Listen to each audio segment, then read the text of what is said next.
Okay, here we are, and we're live. Hey, Greetings, welcome. everyone. All right, so um, this is this is the first engaging conversations live. I've done plenty of these, all pre-recorded, although all except for one unedited, so they might as well have been live. So this is an experiment, and I'm excited because I've mentioned many times, Leroy, in chats all over the place. Anytime Medusa comes up or your name comes up, I always have to tell people that when I look back on it, sitting in that video room in Medusa's had an enormous impact on what I listened to. It directly influenced what I bought because I could see the names, of the bands and the artists, and the songs and whatnot. And from what I can remember the next day, once I saw it enough times, I had to remember, oh, hey, I want to go and get that Susie, album or whatever it might have been, The Cure or whatever it might have been. And just because down on the dance floor, you can hear music and then never know what it is. Like, and I might bring this up later, but there was a couple of songs that were really popular on the dance floor, and it took me forever to figure out who it was. But anyway, enough backstory. Um, let's welcome Leroy. Hey, everybody. Thank you for being here tonight, and thanks for having me, Dave. Yeah, like I said, I'm excited. I've been trying to get this arranged for a while, so it's awesome that it's finally happening. Um, I feel like in the life of Brian, when I don't remember the character, the woman is like, "It's happening, Jed. It's finally happening." Here we are, another Saturday night, and we're doing video. Yeah, there we go. And to really make it a Medusa's night, we have Orangina. Orangina, yes, Yes, yes, Orangina. Orangina and vodka. Not that you could get Oh, the an adult vodka. beverage. Not that you could get it at Medusa's, but you could certainly bring it in your car. You could sneak it in. Well, we never snuck it in. Robert, my friend Robert Murphy, who was the one that introduced me to Medusa's. So I have a lot of my musical. Actually, he introduced me to a lot of music too. So I have a tremendous amount to thank to him. But we had a little routine. Because we live in Oak Park. What we do is, he'd get some vodka from his parents. We'd stop up at the White Hen Pantry, pick up a quart of orange juice, two, large cups of ice, with a lid and straw, and then, we get on the road, and he'd be in the passenger seat, mixing drinks, and we had, sipping along the way, and then trying to find somewhere to park this gigantic beast of a car that I had until I had my own. I was borrowing my parents' 1976 Lincoln Continental, which Wow, which as you can imagine was a what a challenge. monster. Yeah, it was a challenge to try and park around Medusa's. So I definitely learned how to parallel park. Park legally and not get a ticket at the end of the night or towed. Yes, yes. Now there were plenty of nights with getting tickets and towed, but that was not with that car. That was later with my little shit vet, my little red car. Once I had my own. But yeah, trying to park that thing, it'd be driving up and down the blocks trying to find a spot big enough to fit that thing in, and no backup cameras or anything like that. You just wherever I could fit, that's where I went. So so Medusa's indirectly taught me how to park. Driving skills. That's Yeah, good. yeah, We were yeah, educational too, in many ways. yeah. Glad we taught you how to parallel park and to drive a big, massive, gas guzzling, American luxury car. Oh yeah, this was old enough that it still ran on leaded gas. That is old, yeah. Yeah, yeah. But yeah, it was definitely it was this dark green tank of a car. Looked like it. Anyway, I don't know. There's pictures of it somewhere. But enough of that. We're here to talk about you, about Medusa's. It's a great, stories here to be told. So, before we get too far into it, how about you just give us a little intro, who you are, what you're doing now, what you did then, sort of. All right. Yeah. Well, I'm a. I was a VJ, obviously distinct from a DJ. I kind of gravitated towards the visual medium because there were a lot of DJs around, and everybody was looking for a gig, and everybody wanted to spin music, and I wanted to play music too. But I was more attracted to the visual medium of music video, the short promotional film, or the creative artistic endeavor, or the homemade assembled guerrilla type of video that Joe Michelli, my predecessor, would make. Hmm. So I got into it through Joe Michelli, who is a video editor who now lives in Australia. Hmm. He just said, "Here one night, why don't you check? Well, I'm going to be late. Can you fill in for me for a couple of hours?" So I went up there and did it for a couple of hours, and Joe came and took over. And apparently people liked it, and it led to me being hired as a VJ along with Joe, work with Joe different shifts. And when Joe eventually left, I took over the club as a video director and the main VJ. That's how I got started. And that would have been in, well, 1987. That's when I started that back in the day. Yeah. When music video was not really in its infancy, but it wasn't what it became in the late 80s. MTV had been around for a while. Music videos were all the rage. They were spending lots of money, these record companies, to make promotional films. And I thought it was kind of cool because you got an artist that could present a visual image of themselves and tell a story. If the song, to me, a good video has to have a story, or it has to be an artistic statement. But if the lyrics of the song tell a story and lend itself to interpretation, you've got a video. It's just a matter of how you make it. So I enjoy doing that more than playing music or mixing music. What I'm doing now is I'm kind of retired from it, only because I feel that it was a time and place that I can't duplicate, or nothing can duplicate what we did. The excitement, the freshness, the newness of it can't be duplicated now. And besides, we have a great tradition of DJs and VJs here in Chicago. We've got some of the best people in the country and in the world that play music. And if you look at the names I'm going to mention, you'll see they have 30-year careers. They've been doing it ever since I was doing it. And I really feel it's in good hands with the likes of people like Jeff Moyer and Dave Roberts and Scary Lady Sarah, and Greg House. And then newcomers like Philly Peroxide and Greg Corner, and Bud Sweet. So you've got people who are keeping the music alive, they're keeping the great music alive. So there's no need for me to toss my head into the ring to do it anymore.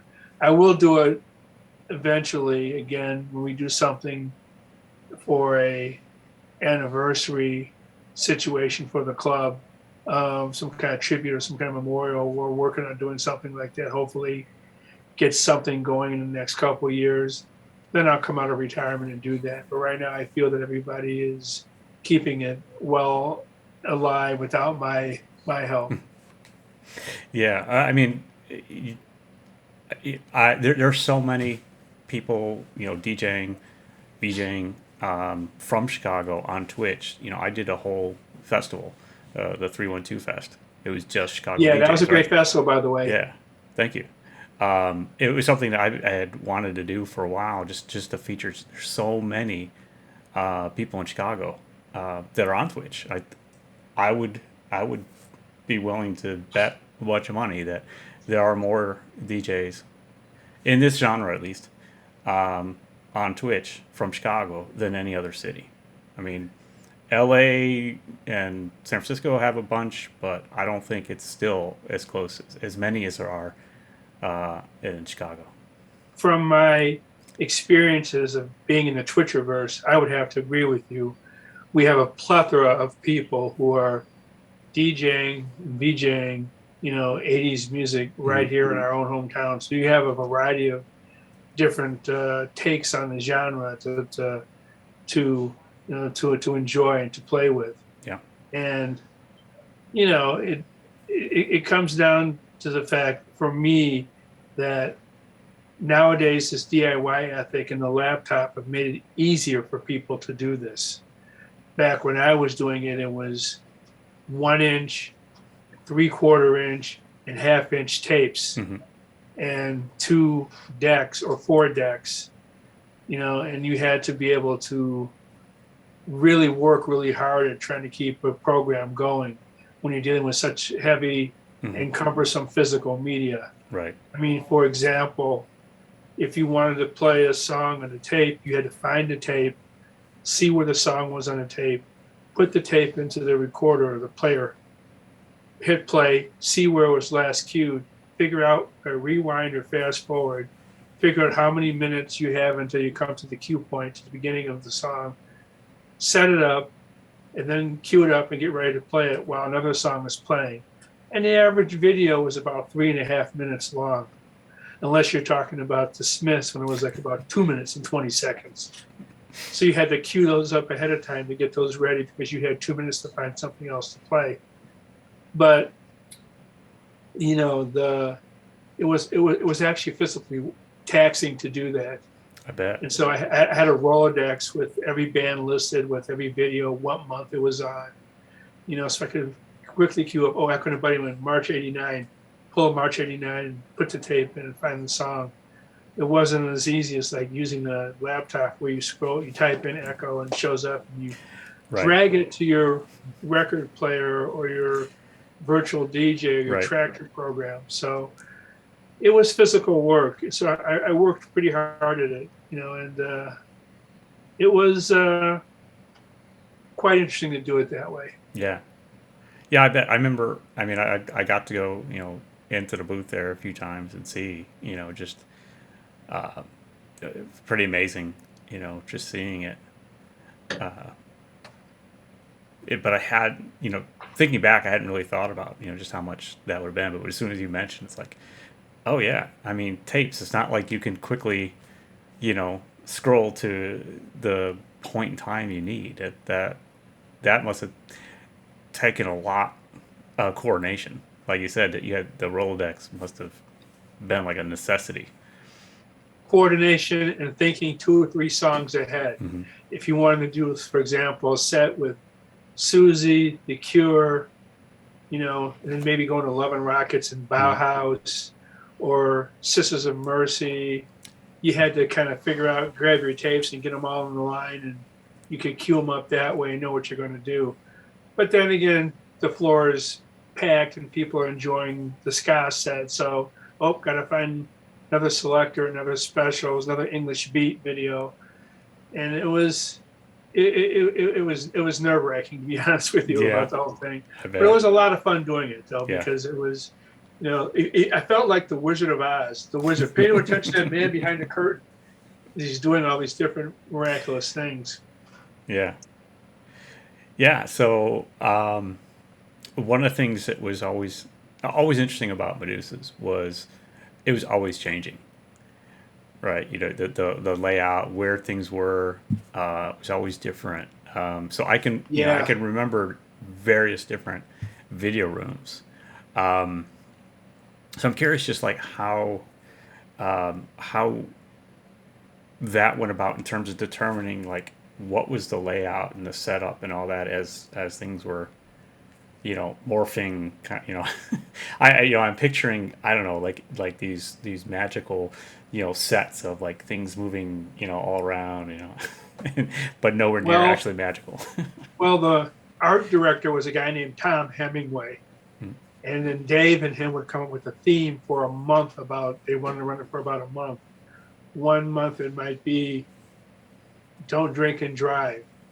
Another month it might be smiley faces for acid house, et cetera. They come up with a theme, and Tom would create a set design on the main floor for that. So when you walked into the club, you were confronted with a new design. It kept the club fresh because even though the scaffolding didn't move, people could, enjoy a different environment, every month for about 5 or 6 weeks. Upstairs, we didn't really do that much with it. We just basically one time had a wall of TVs, small screen TVs. Excuse me. And then we got 2 large projectors and had the walls painted opposite of each other. So projecting on a wall, which I thought was better so you could see it, an image, 8 feet tall, as opposed to like, a tiny screen. And it lent to a more open space and better dancing for the people. But the concepts were thematic. There was one called Welcome to Communist Chicago, where we were talking about the aldermen who didn't like us. And so we made a theme that was with a hammer and sickle and some other little things that were like, welcome to communist Chicago, because they were trying to repress the club and the patrons that went there. But all in all, it was basically just to keep the club fresh looking, and it worked. Yeah. Well, I have to, a disclaimer. Yeah, I remember that the alderman's name was Hanson, but there's no relation. So. No relation, yes. Yes, no relation between you and Bernie. Yeah, it's actually a really, really common last name. So, the Scandinavian thing is where up until like the early 20th century, your last name was your father's name and either son or daughter at the end of it. So it was just a period of time when they said, okay, no more, changing. We're going to stick with it. And at the time, Hans was a very popular father's name, so there were a lot of Hansons. I got you. Okay. Yeah. Yeah. So it makes, tracing family history a little bit more challenging by last name, but that's a completely different story. Anyway, one of the things I do remember was, it wasn't just sort of the theme, but where the videos were, the room, which it changed a few times. Yeah. It started out as a small like lounge type concept on the second floor, where you could come in and sit down on couches and watch music video, even though I was programming, entertaining, visually stimulating, creative films, short films, and music videos mixed in. Then people started dancing to it, so they wanted to dance to it. So I said, Dave, why don't we move this upstairs and make it so people can dance to something? So we moved it upstairs and had that open third floor with a bar with Orangina, and then people started dancing to it, and it evolved from that point into what it became like the video room, and that lasted until we closed the club. But yeah, there were performance art going on in that room. There were performances by musicians going on in the original video room. We even had people like the infamous G.G. Allen perform there. But it moved up into, a life of its own, a second club, if you will. And there's a difference between the people who like the video room and those who like the main room. I felt we had our own audience, our own crowd that were into the visual aspect of the music videos, whereas downstairs were the hardcore dancers. But then again, people would go back and forth between the two rooms to take a break or change a pace, whatever. Yeah. But there were a lot of people that liked the video room exclusively. Yeah, I was one of those. But I'd come in and I would dance my ass off for a couple hours till I was exhausted, and then I'd go up and hang out in the video room for a few hours, to catch my breath a bit. I don't know that I danced much upstairs because I had already danced so much downstairs. So I felt like it was I don't know. It was just, to me, it was like two parts, right? As the first part is the dance, get do all that, have fun. Not that the upstairs wasn't fun, but it was different, right? So Yeah, so there, downstairs, I actually ended up, because the dance floor was always so packed. I ended up I would dance on the stage just so I could have space to move and yeah, act crazy, you know. And then go upstairs, and it was more of like, okay, so I went from like being part of it to more of an observer, you know. yeah.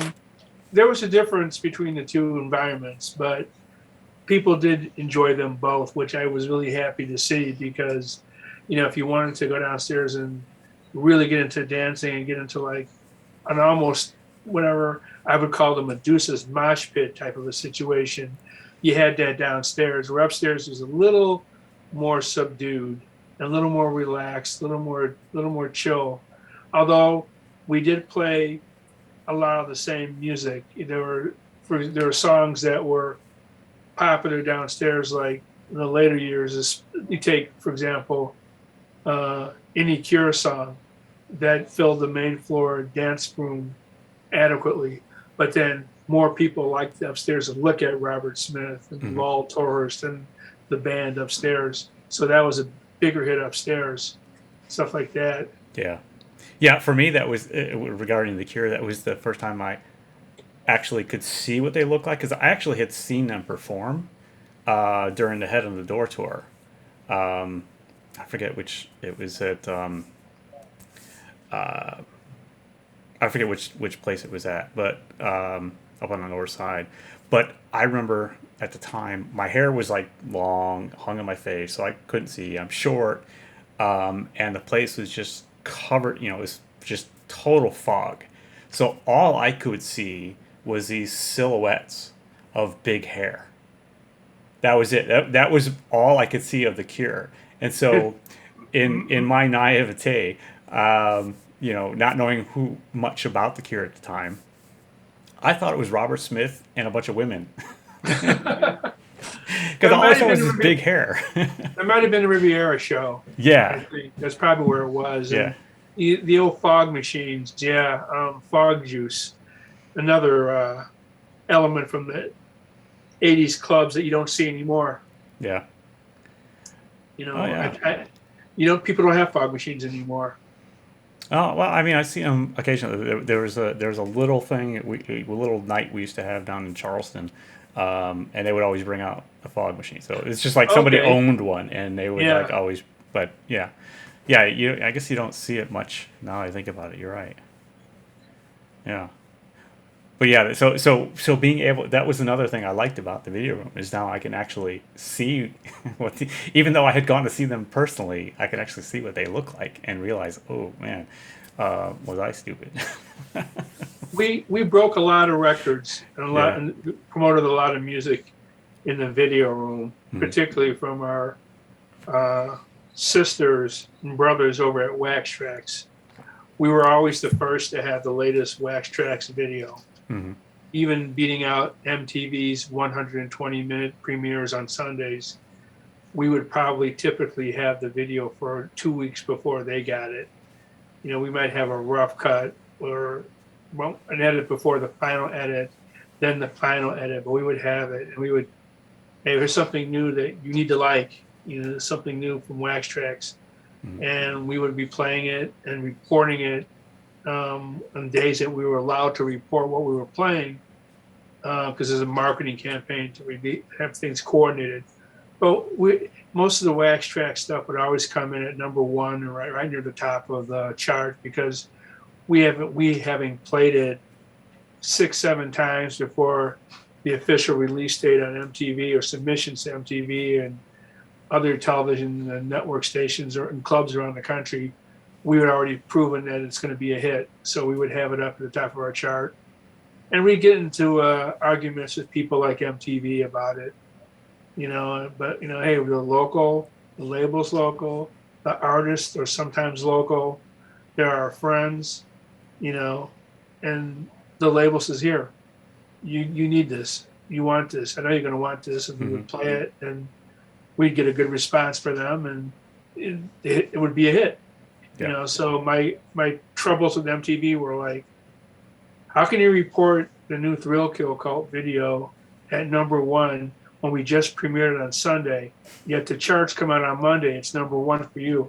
Well, that's because we've had it for 3 weeks or 2 weeks, and we're a club and you're TV. So there's a difference between our two environments. So we're not hurting you.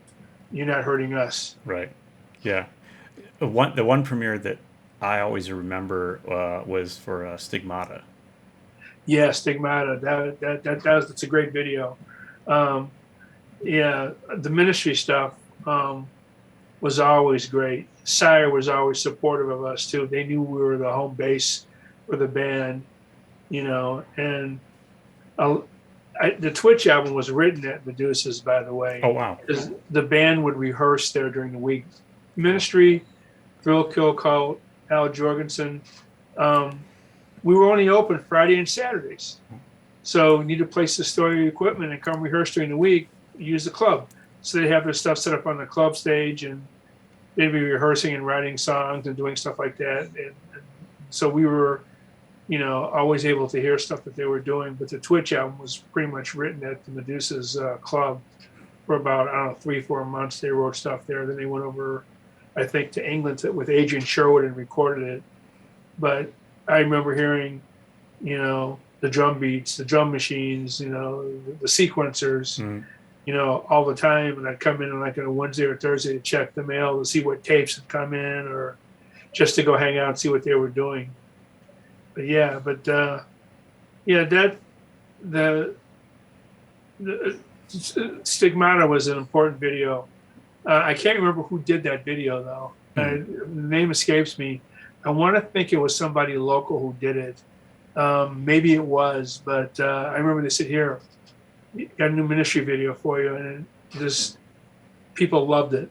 It went to #1 for like about a month.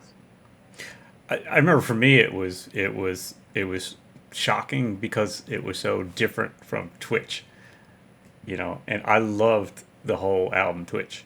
And then all of a sudden it's like, wait, what is this stuff? My whole approach was not to make it like the saccharine-filled stuff on MTV. There are bands that they won't play. There are videos that they won't play. There are, things that they want to censor or they want to re-edit or they just don't want to promote. Whereas we played stuff that everybody would like. We knew what our audience liked. We knew that they were more alternative, if that's the word we used back in those days. We knew that they were younger and they were more open-minded, and they cared about the beat, the rhythm, and they liked the visual. So we were, quite the different type of music programming than you would get from MTV. Right. And oh yeah, we catered to everybody who you knew what to expect if you came into the video room. Oh yeah, never disappointed. That for sure. Although it certainly could be disappointed with 120 minutes. 120 minutes wasn't a bad program. It wasn't bad, but there were certain. It wasn't the best. Right. It was mostly college oriented, I thought. Yeah. But they did manage to put in something that was really cool for them once or twice every week. But but to not play certain bands like Ministry or Skinny Puppy or Thrill Kill Cult or KMFDM or certain bands that were like just essential to the music that was being made at that time really got on my nerves. I used to call it empty V because they didn't play anything I really felt was great. They had their place for the pop bands and the pop acts, and the metal hair bands, etc. And they served those guys well. But if you didn't fit that mainstream format, you weren't going to get a lot of play. Yeah. Yeah, and I mean it's 2 hours, and they have to, appeal to enough people that they're, making advertisers happy, right? That you Making didn't the have to make. labels happy. Making the Yeah, labels well that, happy. yeah, yeah, which you didn't have to do, giving you No, play more freedom. I always played what I wanted to play. My chart could never be bought by a label. Hmm. Even though we did a lot of promotional giveaways with the labels, they knew that I was independent enough that I was going to play what people liked. And my chart was based on what people would tell me: play this, play that, can you play this? No request for this, play this, play that, play this. And I would make notes and say, okay, well, this is getting most requests. This is getting second most requests. People like this. People don't like this video that much. But, if you look at the charts I published, they were all over the place. Mm. You have a ska tune, you have a goth tune, you have an alternative tune, you have, a Cocteau Twins, you have a Pixies, you have Echo and the Bunnymen, you'd have an Erasure, you'd have a Depeche Mode, you'd have a Susie and the Banshees, you'd have a Sisters of Mercy, you'd have English Beat, and those are things that people liked. Right. Yeah. I honestly I don't remember seeing any of those lists. Where were those published? Well, I should clarify that. We publish a magazine every now and then. Some of my charts are in the magazine. There's some published on the Medusas on Sheffield Facebook Hmm. page. If you scroll through the pictures, you'll see some of the magazines. But I was a reporter for something called Creative Video Consulting, or CVC, which was like the billboard for music video. It's a publication that's no longer around, but at its peak, it would start off with MTV, 120 minutes, Yo MTV Raps. Then it'd have everything from um, paid video channels to all the regional, local video stations across the country, to about 20 clubs across the country, of which there were 3 from Chicago: Chuck Hyde at Sidetrack, Greg House at Berlin, and me at Medusa's. Wow. And so we publish our charts. Yeah. And people will really look at those charts in the clubs, because that's a precursor to what might cross over and might be on JBTV, for example, regional video show, which I was video director for about 5 years at one point. Hmm. Another story, but I worked for Jerry Bryant for a while, programming video. Or it might eventually make it to 120 minutes. But the point was, the record companies want to know what was being promoted, what was being listened to and viewed, and what was getting responses.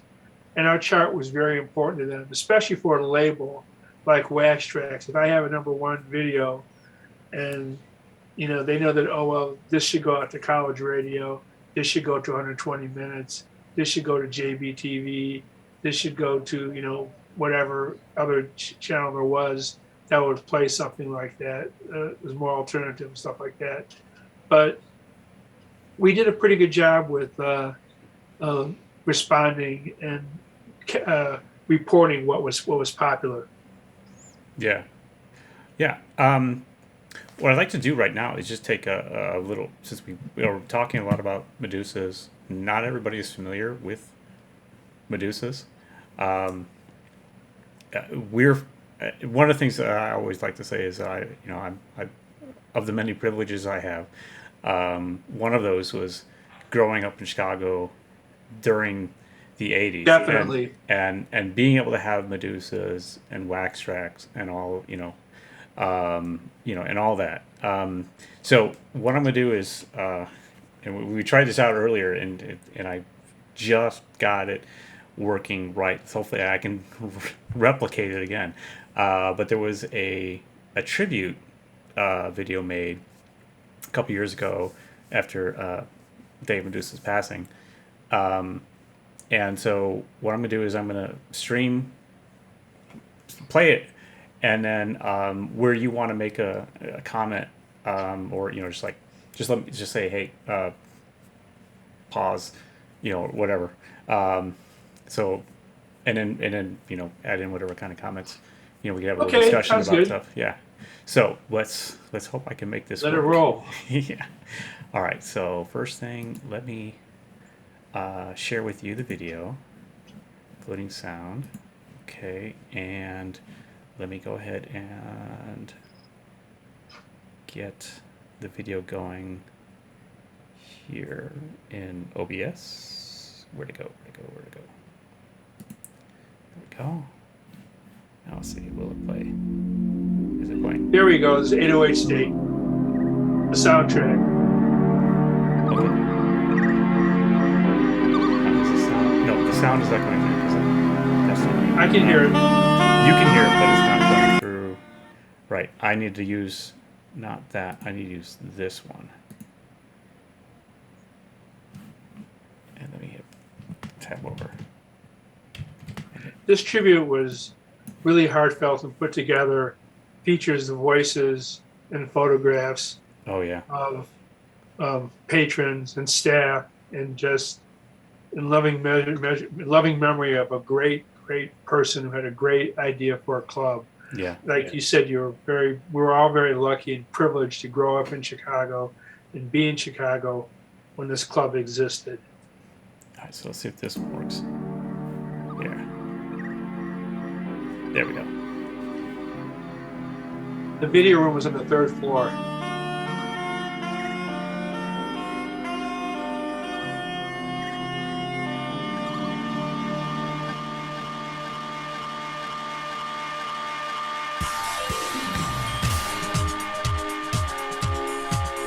One of the many lounges that we had. That line at Medusa's was unbelievable. And it started forming before 10 o'clock for late night. So I think like the under 18 all ages ended at 10 o'clock, and at 10:30 they started letting everybody in who was over 18. When it was a Chicago winter, you still wanted to dress cool and look cool, and you just waited in line and felt that wind whip around the corner. So yeah, I definitely remember that. I just remember, oh my God, this was like a testament to how great a place this was. It's like it's a 40 below wind chill outside, and there is a line around the corner of people just standing there freezing, waiting to get into Medusa's. And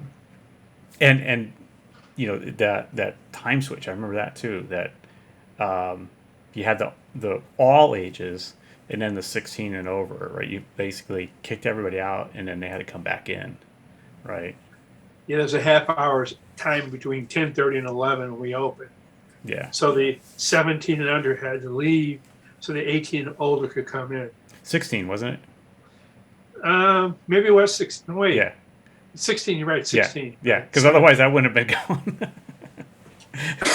You're right, 16. Yeah. Okay. Yeah. Yeah. But yeah, that was definitely a testament to it. Let me go back. Plus, it wasn't just, looking cool and wearing a leather jacket or whatever. It was also like, what am I going to do with my coat when I get inside? Am I going to check it in the coat check?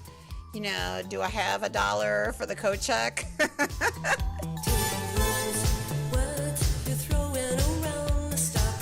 The infamous scaffolding.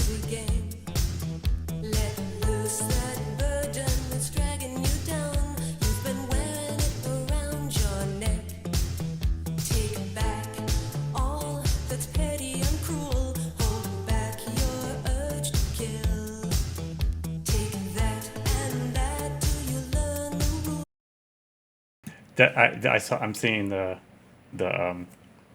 hammer sickle. That must have been that time period that you were talking about. Yeah, that's the Communist Chicago theme that we put up that Dave Hemingway made.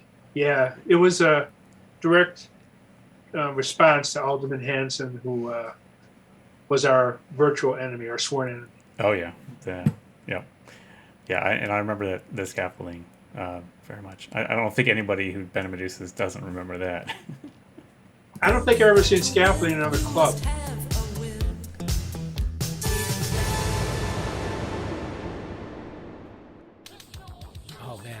Medusa's brings back memories of the club and all the great music, of course, but it went beyond. It went beyond the doors. It was a weekly gathering of a community, and I'll never forget the scene. Coming down Clark on the bus, and you hit Belmont, and there's that sea of kids at Punkin' Donuts. I mean, for a few nights a week, you entered a mini city that belonged to you and just people like you. There was no Facebook or social media then, so there was no way to know other misfits like you existed out there. But, you hit that neighborhood and you belonged, and for some kids, this may have been the only place they belonged. I mean, it wasn't a toxic home or high school where others pointed and made fun of them. Sure, there were drugs and violence and some skinhead shit, but for the most part, it was a safe scene and a moment in time that will never happen again. I mean, I can't imagine hundreds of weirdo kids hanging out on the streets in today's culture of fear and paranoia. I mean, it was a thing of beauty that may never happen again. No secrets, no. Yeah, that was definitely a major aspect of Medusa's. Just, it was so open and diverse, and it was an open and diverse space. Yeah. But the thing that I think that a lot of people kind of overlook or take for granted a little bit is that it was a safe space. Mm-hmm. I would rather have a teenager going there than hanging out in the streets doing other things. And I think that's one of the things that people don't want to really acknowledge, but maybe they understood it doesn't need to be acknowledged, but it was a safe space for all these young people, and it just was a situation that you don't have a place like that today for kids to go and be themselves.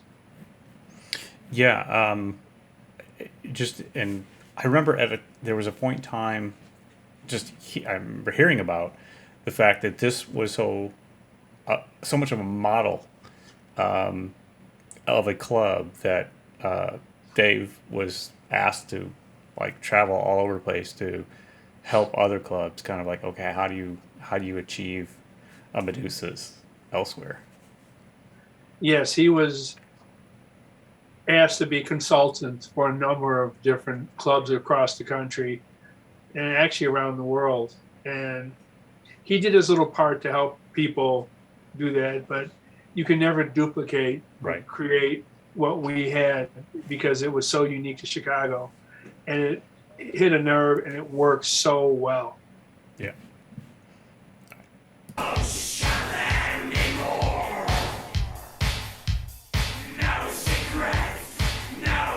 Those are people in the video room looking at videos.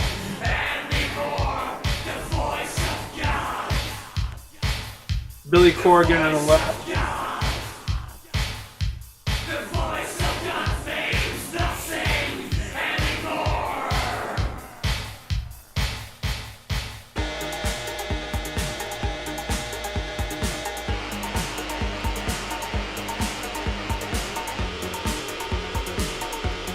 Jim Marcus on the right from Warsaw Symphony and Go Bite.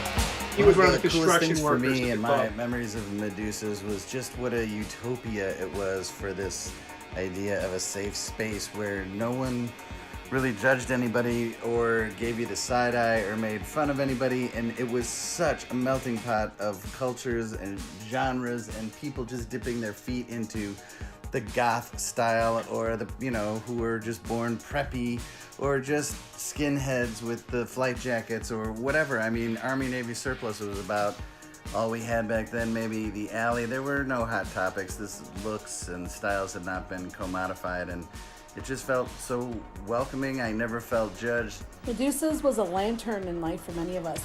It was a beacon for the weirdos, the misfits, and everybody in between.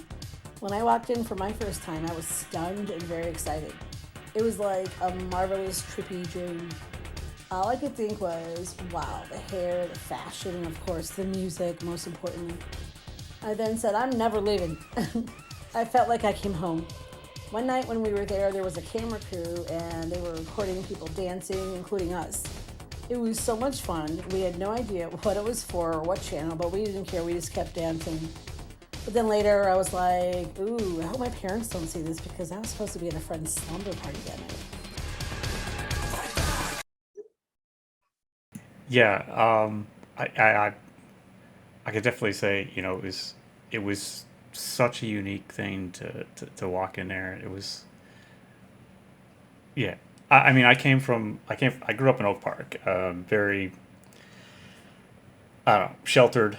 Um, you know, I mean, Oak Park was, more diverse than many suburbs, but you know, going to Medusa's was just like this, like so expanding of like people, right?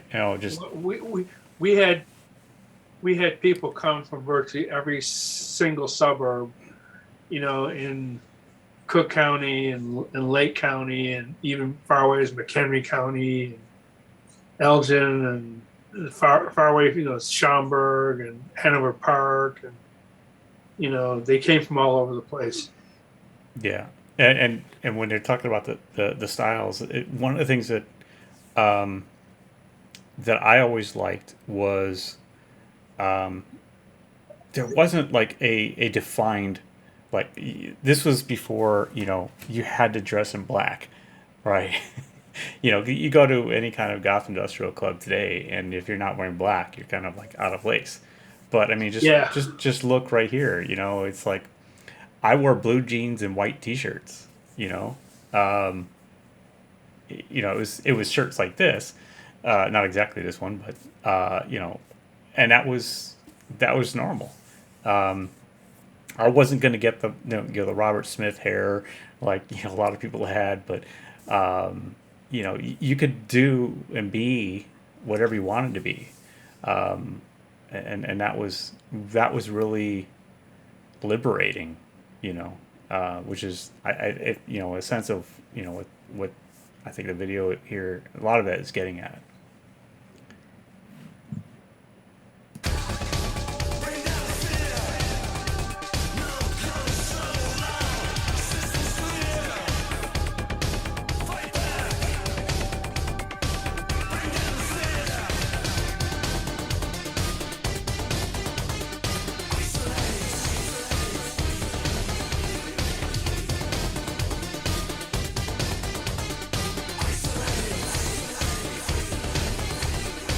That's the old video room with the multiple screens of televisions. Hey, this is Steve from Chicago, and some of my fondest Medusa's memories are waiting out in the cold to get into the late dance after 11:30, meeting all the DJs, hanging out with the sharps and the punkers, the real sense of family, the video room, debuting new videos that hadn't been seen on TV before. Everybody would gather when there was an announcement of a world premiere video. And just the people like Rose, Blue, Scrappy, Leroy, they made us all, as teenagers, feel like we had a safe space to not only act crazy, but to also be somewhat normal and take care of our friends, talk. So there was a place to dance, there was a place to sit and reflect, and that's what made Medusa's, which was so big inside, really great for a lot of us.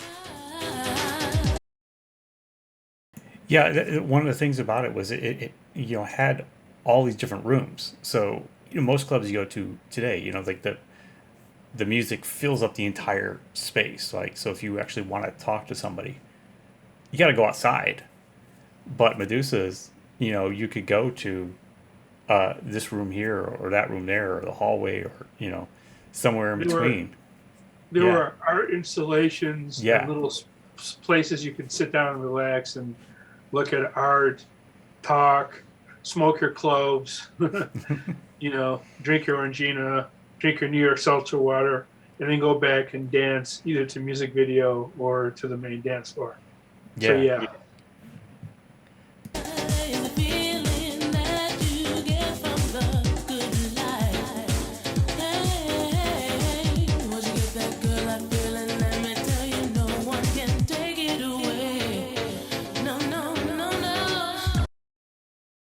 one of the things that the music kind of really points out right here is that the music wasn't very it was diverse, right? It was it was kind of like, if you can mix it, if it worked, you played it. And the example that I always use, because I remember it vividly, and I was dancing underneath the scaffold at the time. And I don't remember which order it was, but it would, I don't know if it was Scrappy or somebody, but somebody had mixed Nitzareb or Nitzareb and Salt and Pepper. And it was just like, it worked. And you didn't think about it, right? It just, yeah.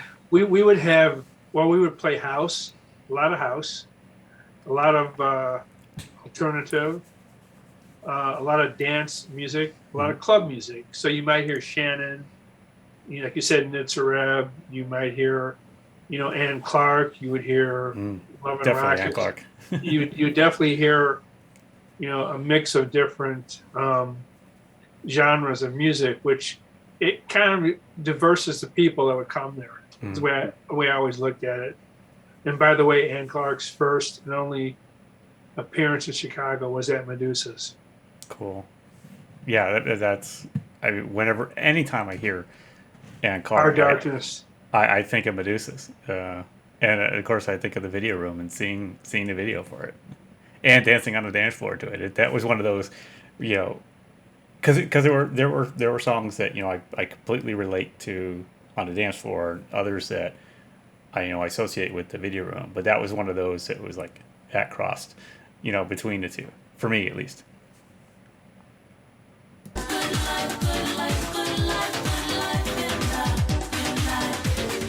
The ill-fated Congress Theater, where Medusa's had to move. That's a different story for another time.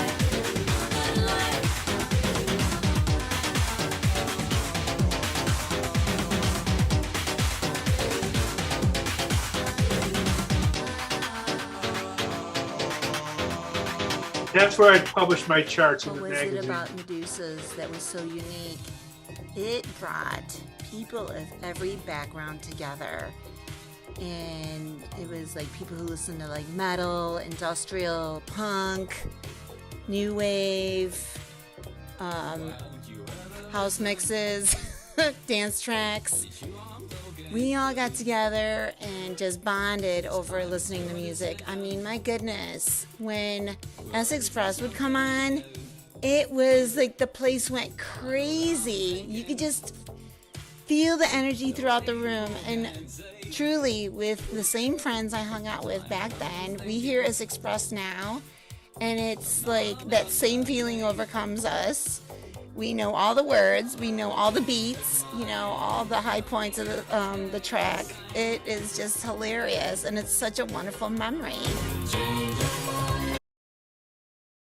I don't know if you're watching the Twitch chat, but Doll Baby Tina is here, and she mentions that she remembers you giving a tour of the Congress when it moved there. Yeah, I gave a tour of the Congress. That was not my favorite place when we had Medusa. Not my favorite version of Medusa's. Not my favorite incarnation of the club. But yeah, I did give her a tour. And you can see here, this is my chart at the bottom right-hand corner. Oh, yeah. This is from Details magazine. And you see number 1, Chris Connolly, Stowaway. Then Pale Saints, 9 Inch Nails, a Coil Track, and then Armageddon, Violence of Truth, DNA mix of the. Those are the things that I was playing. Oh, yeah. Wow. Yeah, it is definitely yeah. Nice snapshot of time. Yeah. Doll Baby Tina says, same, but the video room always rules. Yay, Tina. Thank you.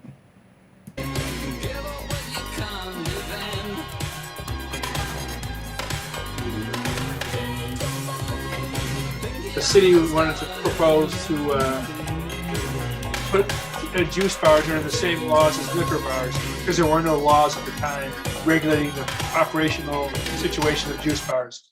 And that's me. That's one of the Buddha decor. Yeah. Yeah, that was the one of the unique things about Juice Bar is that it didn't have, you know, a closing time rule, Right. right? We first opened up. We could open up at Friday at 9 o'clock and stay open until Monday at noon, Yeah, with just different DJs coming in and going and taking over. And then there were no laws. When we started to do more, uh, let's say, membership things open to the public, it'd be from 10 o'clock until 3 or 4 or 6. Then it became 10 to like 2:33. But yeah, there were no laws regulating the hours of operation for a juice bar. right. So with that, if I recall, you would get some when you were open like till morning. You would get some of the like spillover from the 21 and over clubs closing. A lot of the bar industry staff would come by. They come by and they hang out, they chill out, they dance. They go and get a drink at their place where they close down and come to our place, and got to know a lot of great people that worked in different places: Metro, Smart Bar, Avalon, Underground Lounge. Well, Underground Bar, which was down the street on Sheffield, not Underground Lounge as we know it today. Just different from all different places. They'd come Neo, 950. They'd come and they enjoy Medusas. Yeah. Very industry friendly place. Oh yeah. So Dalby Tina mentions that she still has her ID from 85, 86. That's a collector's item. You should hold on to that. Oh, absolutely. I don't know that I ever had one. I never had one, so So okay. I don't think I feel really bad. needed one, but I never had one. Yeah. All right.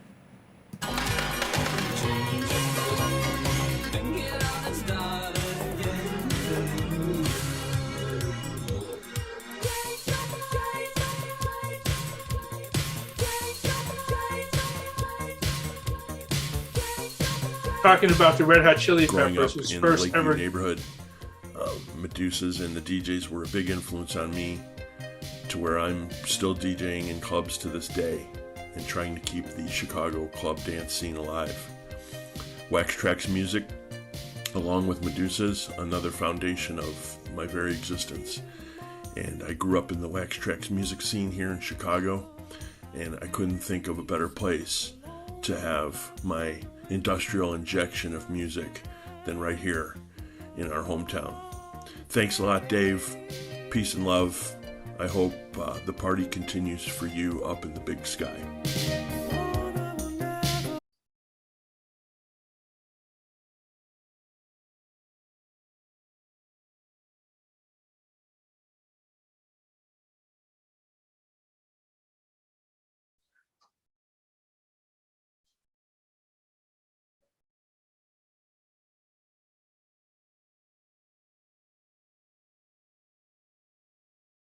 I've never seen another one. You've got the only one I've seen in the last 30 years.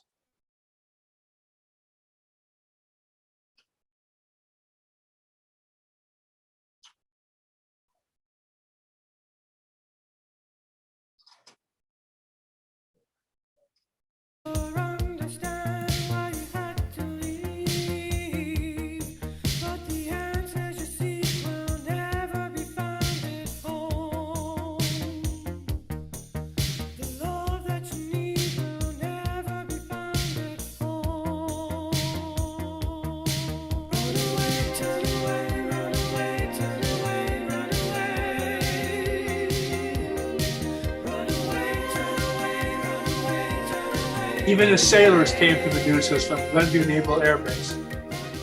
Hi.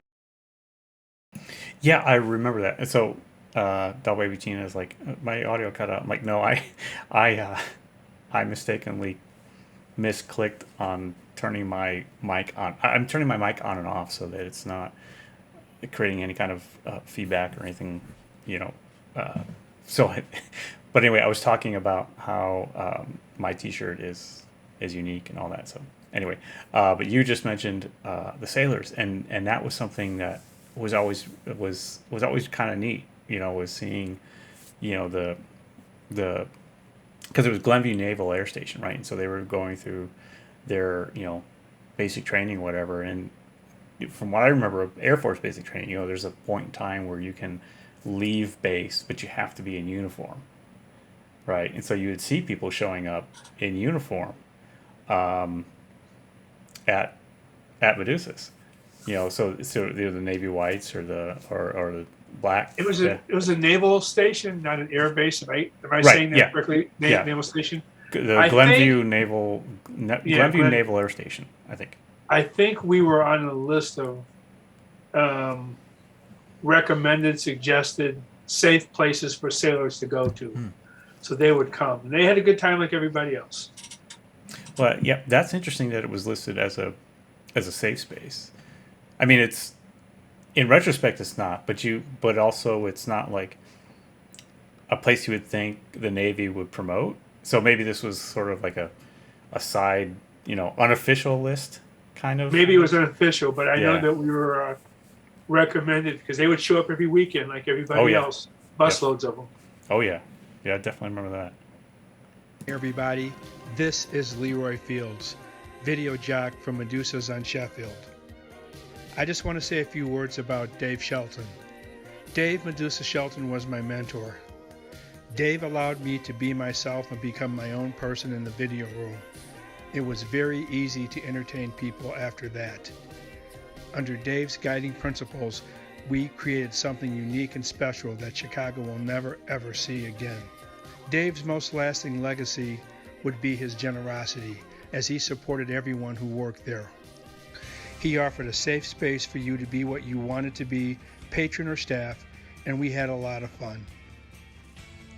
He was the greatest club impresario I've ever met and ever worked with. The entire club reflected his values of openness, creativity, and acceptance. Again, Dave set a standard that no one will ever be able to meet. There were no constraints, no restrictions, no capitulants to enforce trends. Just use your own creativity as your guide. So Dave, it was an honor to be a part of your Chicago family, a privilege to program music video for your club. We salute you for letting us be the stars you knew we always were. Rest in peace, my friend.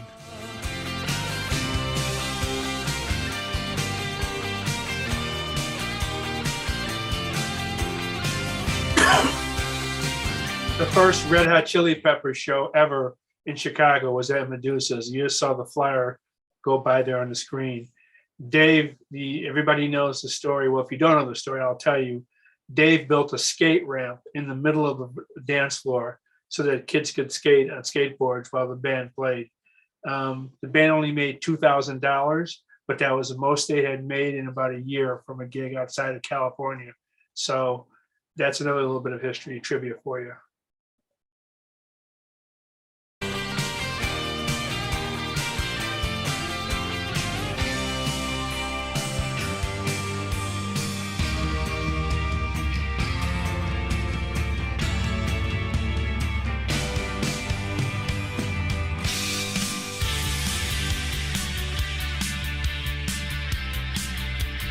As you can see, we had a lot of different types of bands play. DRI, Fugazi, the Minutemen, Red Cross, Punk, Entomb. Some house DJs there. Okay, this is kind of a complete aside here, but one of the things that I remember in the VJ booth, the video room VJ booth, was this family tree of the cult, and I remember that just being like, to me, you know this, naive teenager or just open, like this was, wow. It never really dawned on me just how much people move from around different bands and all that, and I always thought that was really cool. The one that had Southern Death Cult and Death Cult and Cult, etc. Yeah, that was, and all these branches and all these that. Different people who spun off different bands. Yeah, and that always stuck with me in terms of one of the things I always looked for on records was just, and one of the things I always missed about my records once I lost them was that I could look to see who was in what band at what time, and mentally trace, make that family tree, like I saw in that video room, just from having seen that just really, it's a just reflecting back, it's kind of a weird thing to I think maybe to take away, but that was influential to me. Just I remember just staring at it. I don't know, probably like 20 minutes. Yeah. That came from something called Rock Family Trees. I think you can buy a book with those in it, but they're really hard to find these days. But I remember he had them for different bands, and they're always kind of cool. When I got that one, I go, this has got to go on the wall. Yeah. Well, it was just, to me, just the connection, the history, how bands evolved, that they weren't this static thing, so of what we saw, in the video, or what we're hearing, now, but they change over time, and that tied in with, to me, the bands that I've always loved the most over time are ones that evolved, that were constantly experimenting and trying different things, and they had, so like Cabaret Voltaire has been, like, long time one of my favorite bands, right? And you can certainly see, a long trend, just over time change. They didn't have the ins and outs of people, other than Chris Watson, but there was definitely this evolving, changing, something different. And that's just how I kind of tie in that family tree thing, was that it shows that, how bands can change. I don't know if that made me think, but I just mentally I connect that, those two things, that there's this tree of this band that evolved over time, and then there's bands that I like that their music evolved over time, whether it was because they had people coming and going, or they were experimenting.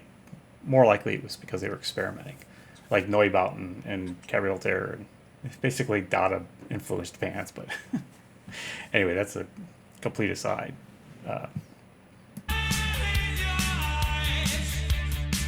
Dirty Riding Imbeciles. Our closing fire. We pulled the plug. Of course, our two staples. Well, the first time we discovered Medusas was in September '84, when we came over in the United States for the first US tour organized by our great friends from Wax Strikes. And of course, we didn't know anything about the club we were going to play.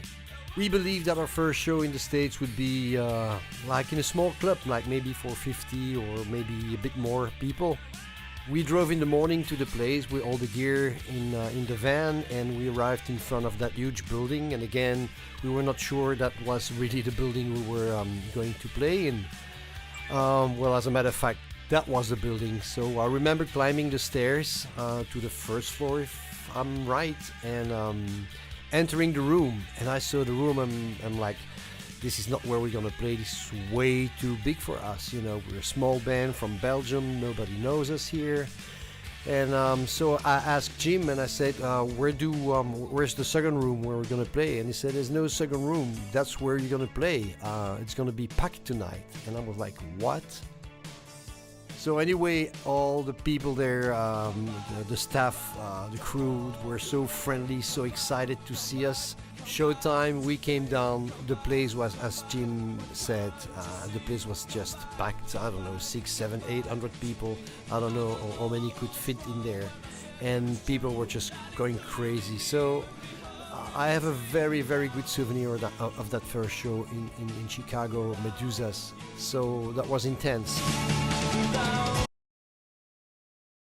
Yeah, I couldn't remember where I remember hearing that, if it was in this video or in the Wax Trax documentary, but definitely obviously that was here, or maybe I don't know, maybe they pulled it from there, but I don't know. But yeah, I mean, to have made an impact on Front 242, that's who's made an impact on so many people.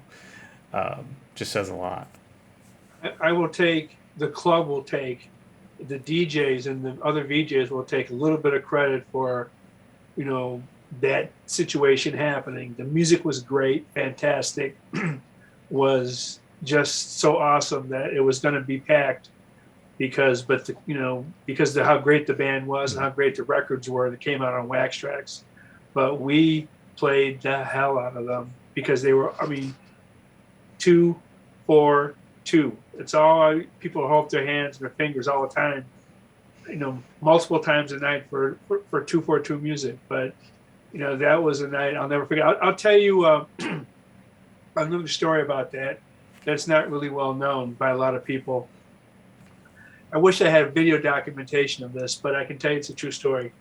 I was standing on the main floor looking at the door, talking to somebody, and then Dave came up to me and was talking to me about something, and then he went over by the door, and up the stairs come Jim and Danny. And Danny is dressed in full Roman regalia.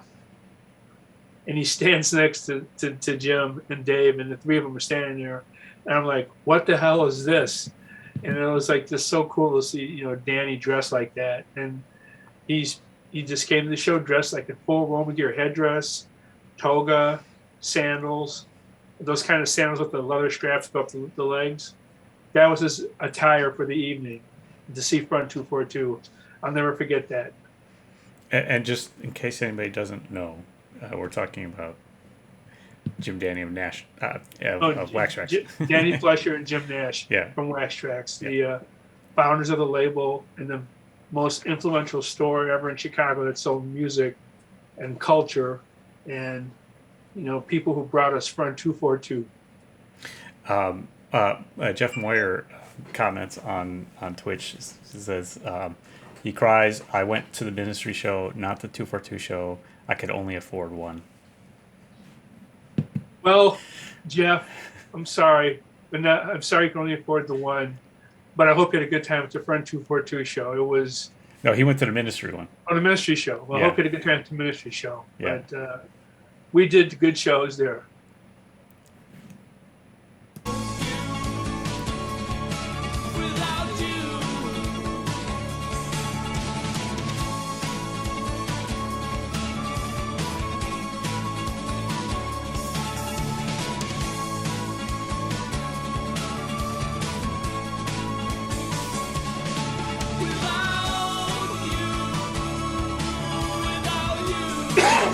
That's Jimmy and Dan Christie, who used to do the construction work at the club. Teenager wasn't the TV version for a lot of people. A lot of us had to explain to our parents that we were gay, bisexual, transsexual, different somehow. We were a whole generation of kids sleeping on couches and wondering what was next and feeling like the world had stopped for us, like it didn't belong to us. We weren't normal. We were misfit toys. I don't know if it's possible to explain how much worse that was back then. In my very first conversation with Dave, he called me an artist. And that's how he treated everyone. To him, everyone was the interesting, inspired Andy Warhol version of themselves. We weren't weirdos, we were performance artists. We weren't noisy, we were musicians. We weren't fidgety, we were dancers. And we weren't something to be kicked out. So we stayed until 8 in the morning and then we stumbled out. And we came back. Because now there was a corner of the world where we were what we wanted to be. Yes, I played my first show with my new band there, and I did my very first piece of performance art there, and I got the club closed down for the weekend for obscenity with art piece that looked and sounded like a real orgy there. It's no wonder this world is so abused.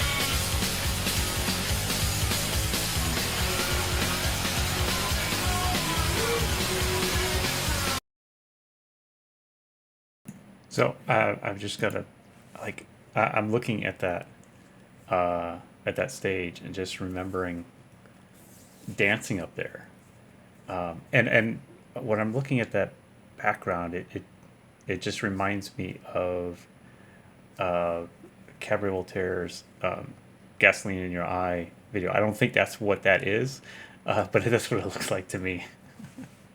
I have no idea what that is, but it does vaguely remind me of that Yeah. Cavs video. So Yeah.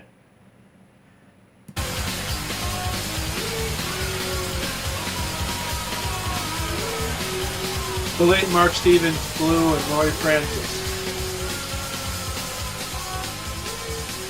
Blue, Robbie, and Tom Hemingway.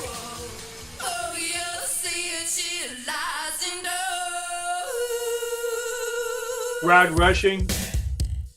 I think that's JoJo Baby. I'm not sure. That's Tom Hemingway on the right there. That's Rod Rushing.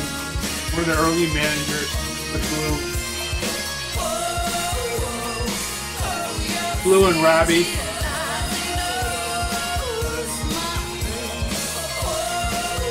You know who that guy is.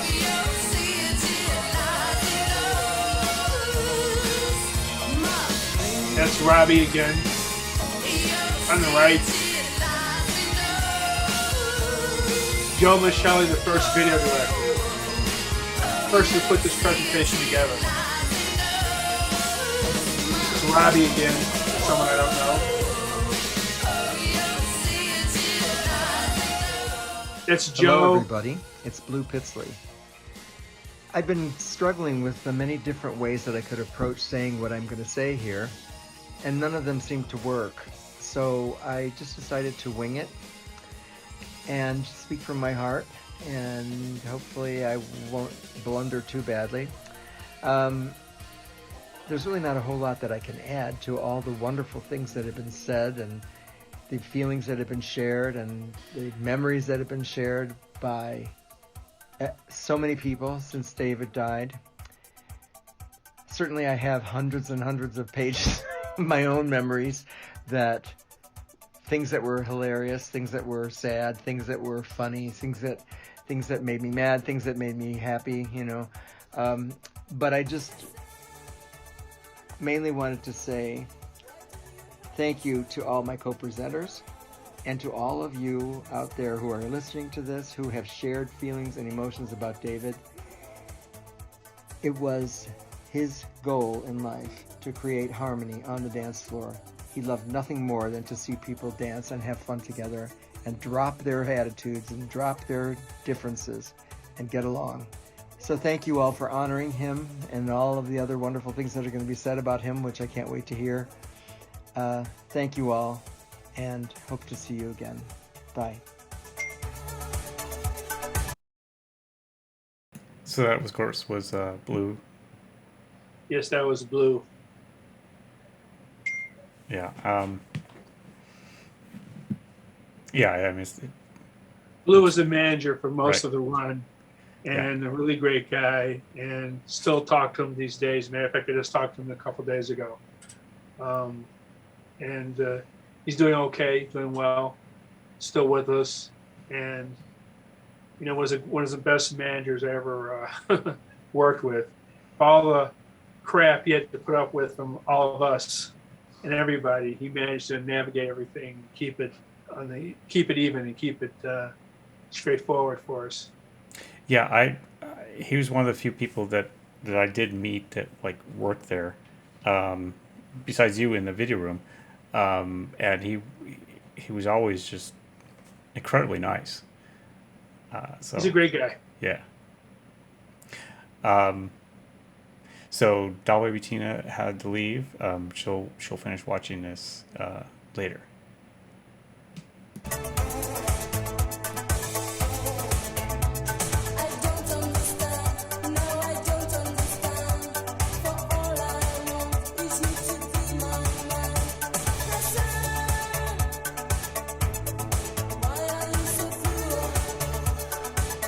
Dave and Terry Bristol. Suntan Dave.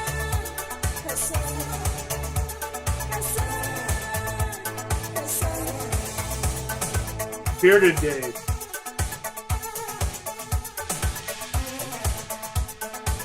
Drag Dave. And I filled in at the juice bar on the top level, a coat check on the first floor, and met a circus of friends and figured out who I was. And I even lived there for a while. Because of Dave. Everything happened because of him. Rooms full of angry skinheads watched the door and protected rooms full of guys in skirts. People of every color, some of the most beautiful people I'd ever seen, all because of Dave, who is imperturbable and unflappable, no matter what craziness was going on. For so many people, Dave Medusa was a life preserver. He was a rescue boat. He was the quiet smile with the sometimes incredibly dark sense of humor who made it okay to be yourself, and that's everything. If you want to bring love into the world, make it easier for people to love themselves. And that's what Dave did. Every day. And I hope he lived in that love and knew it belonged to him. Because for everything you did and everything you were, Dave, we love you.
All right, let me see if we can get back to where'd it go?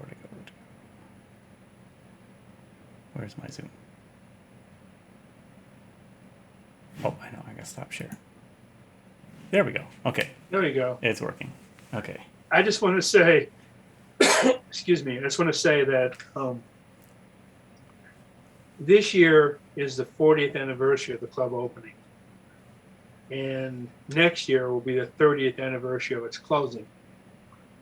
So keep that in mind when you talk about Medusa's, that it's been a while, and we all miss it terribly, but those days are forever etched in our hearts and our memories as like some of the most influential times of our lives. Absolutely. And I just hope that, we can do something in the next couple of years in the near future to pay a proper tribute to Dave's work, which I am trying to work on with other people and see what comes to fruition. It's a massive undertaking, but I want it to be something that is fitting for everything that Dave stood for. And that's huge to fulfill, so it's definitely a worthy, but I would imagine a bit daunting endeavor. Yeah, it is. Yeah. It's just trying to do something is going to take a lot of more effort and a lot of cooperation and pulling in from a lot of sources to do something. The ideas that I have, I'd like to do, but we'll see what we can do. Well, I'm sure, just as long as it's in the memory and, has the essence of Dave, that no matter what you do, it's going to be good. I would hope so, but I want it to be something that's fitting. Yeah. I don't want to do something half-assed or minor. I want it to be something fitting for the monumental importance the club had. Yeah. Well, I'm just saying, I can see, at least from myself, of like over analyzing and over planning and stressing out of just trying to get it perfect. But I think I don't know that that's necessarily, like what would make it perfect.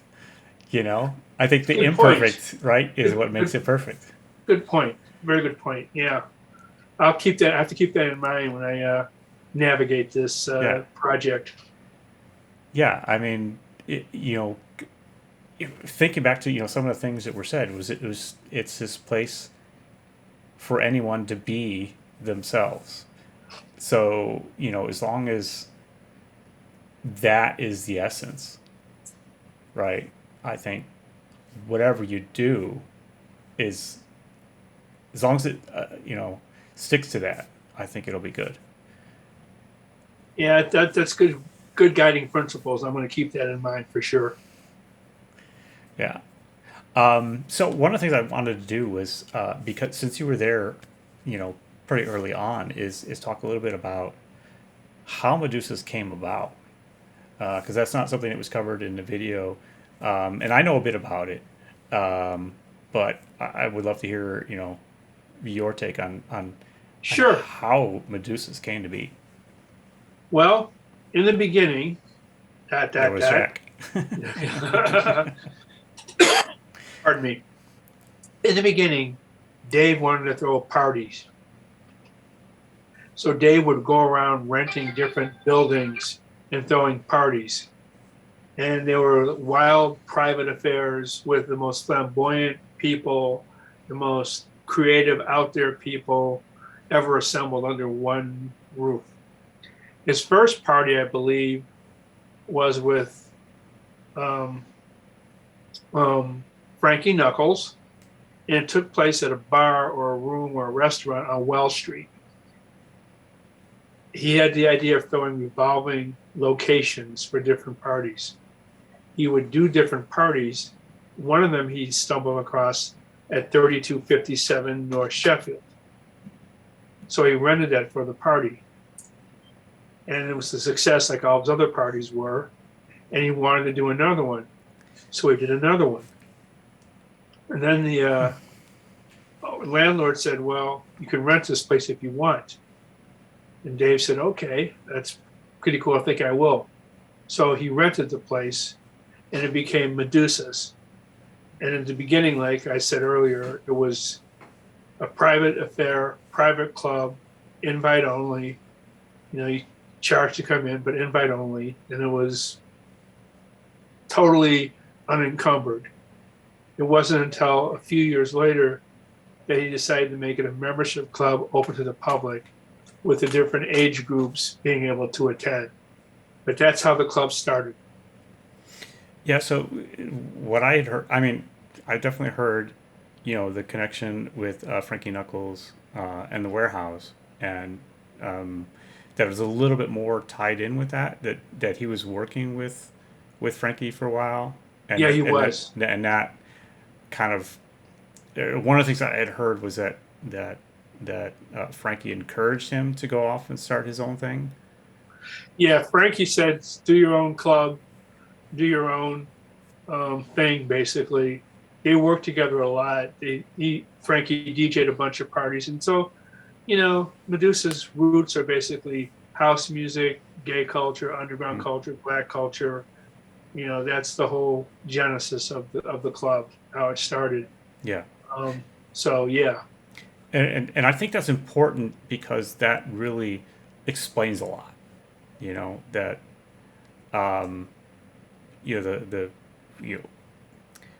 the warehouse and obviously coming out of the gay culture and origins of house music, and how that like really fed into Medusa's, because you could see all of that there and then some, right? Yeah, Chicago really responded to that mix of music. I've always felt that people of Chicago are people of rhythm, be it industrial or be it house. To me, they're two different sides of the same coin, the dance coin. And Chicago people immerse themselves in both cultures. Medusa's brought them together. Yeah. And that goes back to, something we talked about earlier about how the DJs would mix all kinds of stuff. together Right. that you wouldn't even fathom today mixing together. Yeah, it wasn't strictly going to play one type of music for all night. It was whatever mixed in well with whatever the DJ was reading on the dance floor, and it was, phenomenal. Scrappy Jonathan Gilbert, or Psycho Bitch and Val Psycho Bitch, Terry Bristol, Mark Stevens, Bud Sweet, they would all do their great job, mixing in different things. They're very creative DJs. Oh yeah, and they're one of the reasons why I didn't get into DJing, because that was such a high bar. Yeah. Like when I tried DJing, I'm like, oh my god, I sound terrible.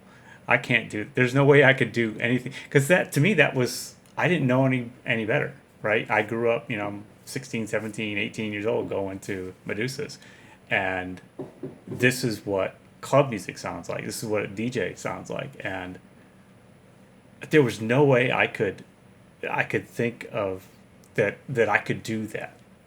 So in some ways it was a little discouraging. So it's a kind of a late blooming getting back to trying to do some of the things that I wanted to do way back when. You say you're discouraged. You were discouraged. Yeah. What do you think I was discouraged? Why do you think I went to video? I wasn't going to try to compete with some of these people. Like I said, we have some of the best DJs in the world right here in Chicago, bar none, second to none. And they, like you said, set a very high bar, which I wasn't going to even try to reach. So I went off my own separate creative area to do my thing. Yeah. And I mean, so yeah, the video room worked great. I mean, it's what we would call today, a pivot, right? From the DJ mixing, but yeah, you definitely had your own tremendous impact. That's hard to measure up to for others as well. Thank you. I tried very hard. Yeah. I think it's interesting how music videos come full circle. How MTV doesn't play music video, we know that, but in the last, let's say, 5 years, more with the pandemic certainly adding to the situation, more people are showing music videos, and I don't know if it's part nostalgia or part the fact that it's still cool to watch a music video, and like I said, one of the things that I wanted to say was, what music means to me. You had mentioned that you wanted right. to Which I still haven't gotten asking. Well, I'm gonna tell you what it means to me. Okay. To me, on a deep level, music is language of emotion. It's always emotive for people. We respond to it that way. Music allows us to express our feelings that we can't quite express with language. If that makes sense. That's my take, because I thought about this, and that's exactly how I feel about it. If you're playing it or listening to it, it can express your feelings. Language is like something that can evoke emotion, of course, with words. We don't have poetry, etc. But music hits you in the part of the brain that doesn't have that realm or capacity for language. And that's what music really means to me. And I think a lot of people will relate to that. And I think that it's, especially when you do a video, the creative side of that is you can tie in the emotions with visuals. And that's what I think a good video is. It does that.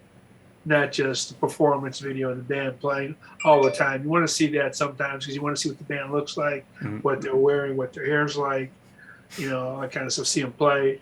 But if you can do an interesting little story to interpret the band's lyrics, you can connect with that.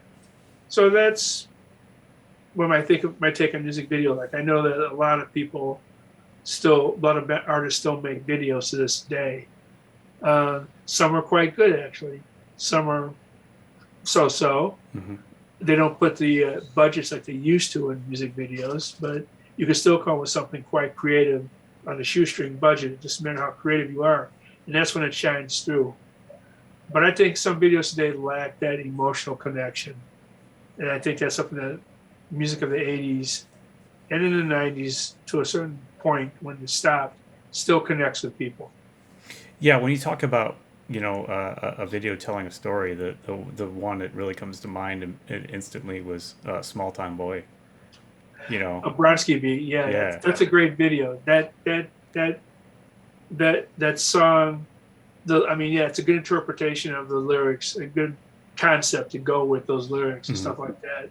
And somebody did a really good job on that. And it's one of my favorite songs, by the way. One of my favorite videos, by the way. And it's so creative, and it hits you emotionally. Absolutely. It expresses your feelings by when you watch it, when you see that you know exactly what the main character feels and what he's going through and stuff like that. Yeah, that's a good example of a perfect video. Yeah. I mean, it's. I think it was. I don't remember seeing the video years ago. So it was more recent that I saw it. And I've heard from other people also, just as an example, that seeing that video just really changed the perception and understanding, with that song, right? Because it's something you could just dance to and not really think much about. But then when you see the video, it's like, oh, there is a really, it's a really story. deep, serious meaning to the song. Yeah. It's more than just a song. Actually, it's a story, and that video accomplishes everything a video should accomplish. And again, it's a very strong statement. Yeah, and so it makes me, you're talking about how music is about feeling, and so one of the things that I bring up, I've brought up a few times in different conversations, is the fact that very frequently when I'm dancing, I close my eyes so that I can better, I think, feel the different sounds, the different things that are going on, because music is complex, right? Unless it's just like an a cappella, and even then it's probably complex, right? There's the vocals, there's the keyboard, there's the drums, there's the guitar, there's and all of them are telling a little bit something different, right? And so I find when I dance, I close my eyes and I'll listen to and feel one part of it and kind of gravitate then to some other part, and just kind of bounce around a little bit. So the it's chorus, almost the like melody, the solo, the bass, the drums. Yeah. And so in that sense, I can see how a video works in that same way, right? It's like, if I were to make a video, I would probably, do that. I would probably want to dance, with my eyes closed to a song a few times, and then think about what it is I'm picturing, and then put that in a video. I think that might That's get an interesting way of looking at it. Yeah. That would work. That's an interesting way of looking at conceiving a concept video. Yeah. Which is what they're really called when you have something the song doesn't tell the story. Right. You come with a concept for it, so that's what that would be. But yeah, that makes sense. Yeah. So obviously you've answered the question of the only question I ever asked, which is what music means to you, and that was good. But let me ask another. I don't know, maybe a little more difficult to answer, which would be like, of all the music videos you played, what's your favorite? That's a good question. I thought you might ask me that question, so I thought about it. Yeah. Having viewed hundreds of, maybe thousands of music videos over the course of the last 30 years or 40 years, I would have to pick a couple that I think are like my favorite. One of my favorites of all time would have to be the video to Skinny Puppy's Warlock, which is an edited collage of horror scenes. But I think it works so well, blood and gore and stuff, basically. But I thought that video was really cool. It's one of my all-time favorites. Another favorite of mine would probably be something along the line of stainless steel providers to the way that it's filmed. Yeah. You know, and you know what it accomplished, what it accomplishments, what it does, the way it's filmed, the way it's portrayed. But my all-time favorite video is ones you don't really see that much and was only played in the clubs, and that's a Nine Inch Nails video for "Happiness is Slavery," which involves, it's kind of like a snuff film, and involves male nudity, and basically a guy is put to a meat grinder. You know, he's strapped to a chair and he's killed and processed to a meat grinder. I thought that was a really intense film, and I was surprised that Interscope would put that out because of the nudity factor and the fact that it's so graphic. It never got played on MTV. I bet. Never got. I mean, if you get a chance to look it up, I don't know if it's on YouTube. I think it probably might be, but "Happiness in Slavery" is a great video to watch. You know, there's others that I like. The Quay brothers doing "Are We Still Married?" where "His Name Is Alive," also black and white, also really good. But you know, there's just so many visual images that I have, but those are the ones that I find the most creative and most intriguing. Yeah, interesting. So I'd say "Happiness and Slavery" by Nine Inch Nails. Wow. Yeah, it sounds familiar. I mean, both the song and the video, but I'm sure somebody out there has it and will try to play it and not get banned from Twitch for doing it. You might be violating censorship rules for adult content if you try to play it. But it's a very well produced video, legitimate video company, a single. Yeah. That I don't know what the label's intentions were by releasing it, because it wasn't going to get played anywhere except in Medusa's and a few other places. But we sure played it, and you know, to have a #1 song with the video that most people never saw when she came to the club was what we accomplished with that. I imagine that was something that was just kind of like they gave Trent like one freebie, do whatever you want. Yeah, if you thought "Closer" was really interesting, it was a great video. Imagine this with male nudity and done in black and white, very well done. And a guy comes in and I guess I'm not so keen on some of the terms because I don't know them very well. But the plot is the gentleman comes into this room and takes his clothes off and neatly folds his suit up, sits down in his chair where he's strapped in his chair, and then he's like gored to death and poked and prodded and gored to death and goes to a meat grinder. But it's probably, I guess, maybe a bondage, sadomasochist video or something. I guess I don't want to offend anybody, but I think it's a BDSM video in a way, but it's really, really well done. Yeah, and it's intriguing and very, very creative. Yeah, and at the end, Trent Reznor closes the door, and that's the end of the story. So, get a chance to screen it. Screen it. Kind of sounds like it would qualify as like a snuff film. Yeah, it kind of is. It definitely is. I remember when I first played it, people were like kind of shocked to see it, but they said this is cool. So they liked it. But then there were a few people that were prudish enough not to like it. But I go, well, you know, it is kind of like a snuff film, so I could see that. But I still played it. Yeah. If you didn't like it, you left. Right. Because you knew it when you heard it. You could turn away or walk away. There are plenty of other places you can go at Medusa's. Yeah, exactly. We played that one. But Lisa just mentioned that she thinks she has the unedited version, so we'll see if she Lisa, play it one of these days. Just watch where you might need to put like a little like pop-up sticker or something. Well, the guy's sitting in the chair naked, and then this arm comes in and picks up his privates and moves them around and pulls them, and then eventually a little metal flap comes up and slaps against it, and the body gets dismembered or something like that. But it was quite innovative for its time, and I think it's a work of art, actually. Yeah. Video. Yeah. So Lisa says she'll check the database and see. Okay, Lisa, I'm looking forward to seeing it again. Yeah.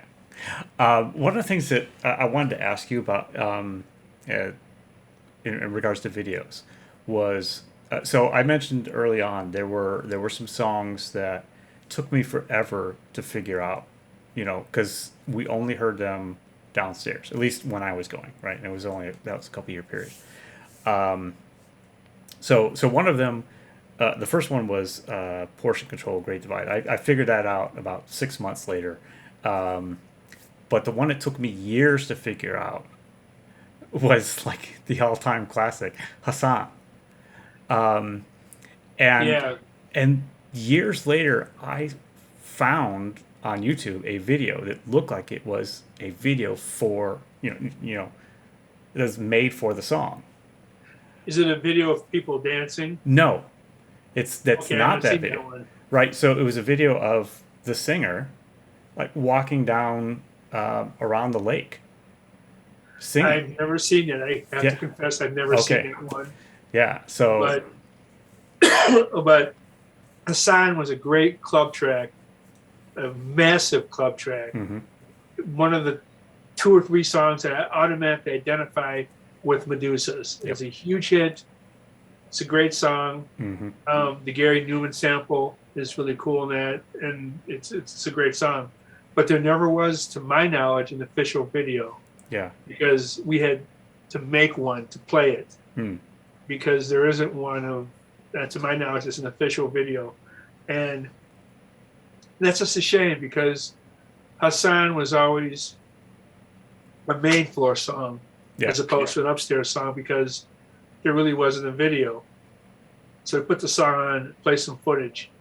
But that's kind of lame. So you have to come up with something and make something. And then one of the people dancing in the 80s is like what became the video for that particular track. Yeah. And it works. And it even looks a little bit like Crowded Medusas in a way because the way that people are dressed because of the Yep. time period in Yeah. the video. But Yeah. a good song should have a video, and it would have helped sell more records and helped the artists make more money if they had released a video. But they just did Razor-made remixes of that song, the track, and that's what they did with it. But that's a great song. Yeah, but I swear I saw a video for it, and the fact that you haven't seen it just says that I'm starting to like question, my memories here. Did I just like dream it one of these days? You take someone like Lisa, who is a great BJ and DJ, by the way. She will play stuff. She'll pull stuff out of her library that you don't always see. Mm-hmm. She'll pull things that are kind of forgotten, that are really good, that people just don't go to clubs and hear. It's not in a typical playlist. Mm-hmm. It's very unique what she programs, and I appreciate what she does. Mm-hmm. But she'll play a lot of stuff that we didn't really play back in the day that much because the videos weren't released in the States or they were hard to get. I mean, I remember having to get people sending me tapes from England, and I would like dub them to stuff here in the States to play a video for something, or trying to find, a Delta 3 video or Delta 5 video. It was like ridiculous. Mm-hmm. Hard to get it. The rare company didn't care. They didn't have an American label or big enough American label to want to release something. And Rock America was like, well, we're not releasing this. We're not programming this. So that was the whole thing with that. Mm-hmm. I mean, something simple like Tim Pope, I Want to Be a Tree. Tim Pope, being the director of mostly all the Cure videos, did a video of him in a tree moving down the street with his arms flailing, singing a song. And nobody released it. Yeah.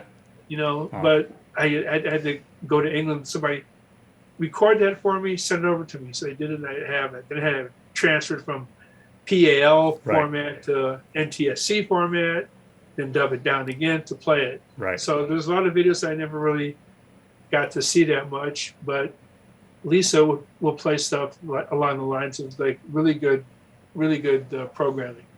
Yeah, she says, "Oh, thanks." But you mentioned getting stuff from England, and so the question in my head was like, how did you transfer from PAL to NTSC back then? Like that wasn't really common.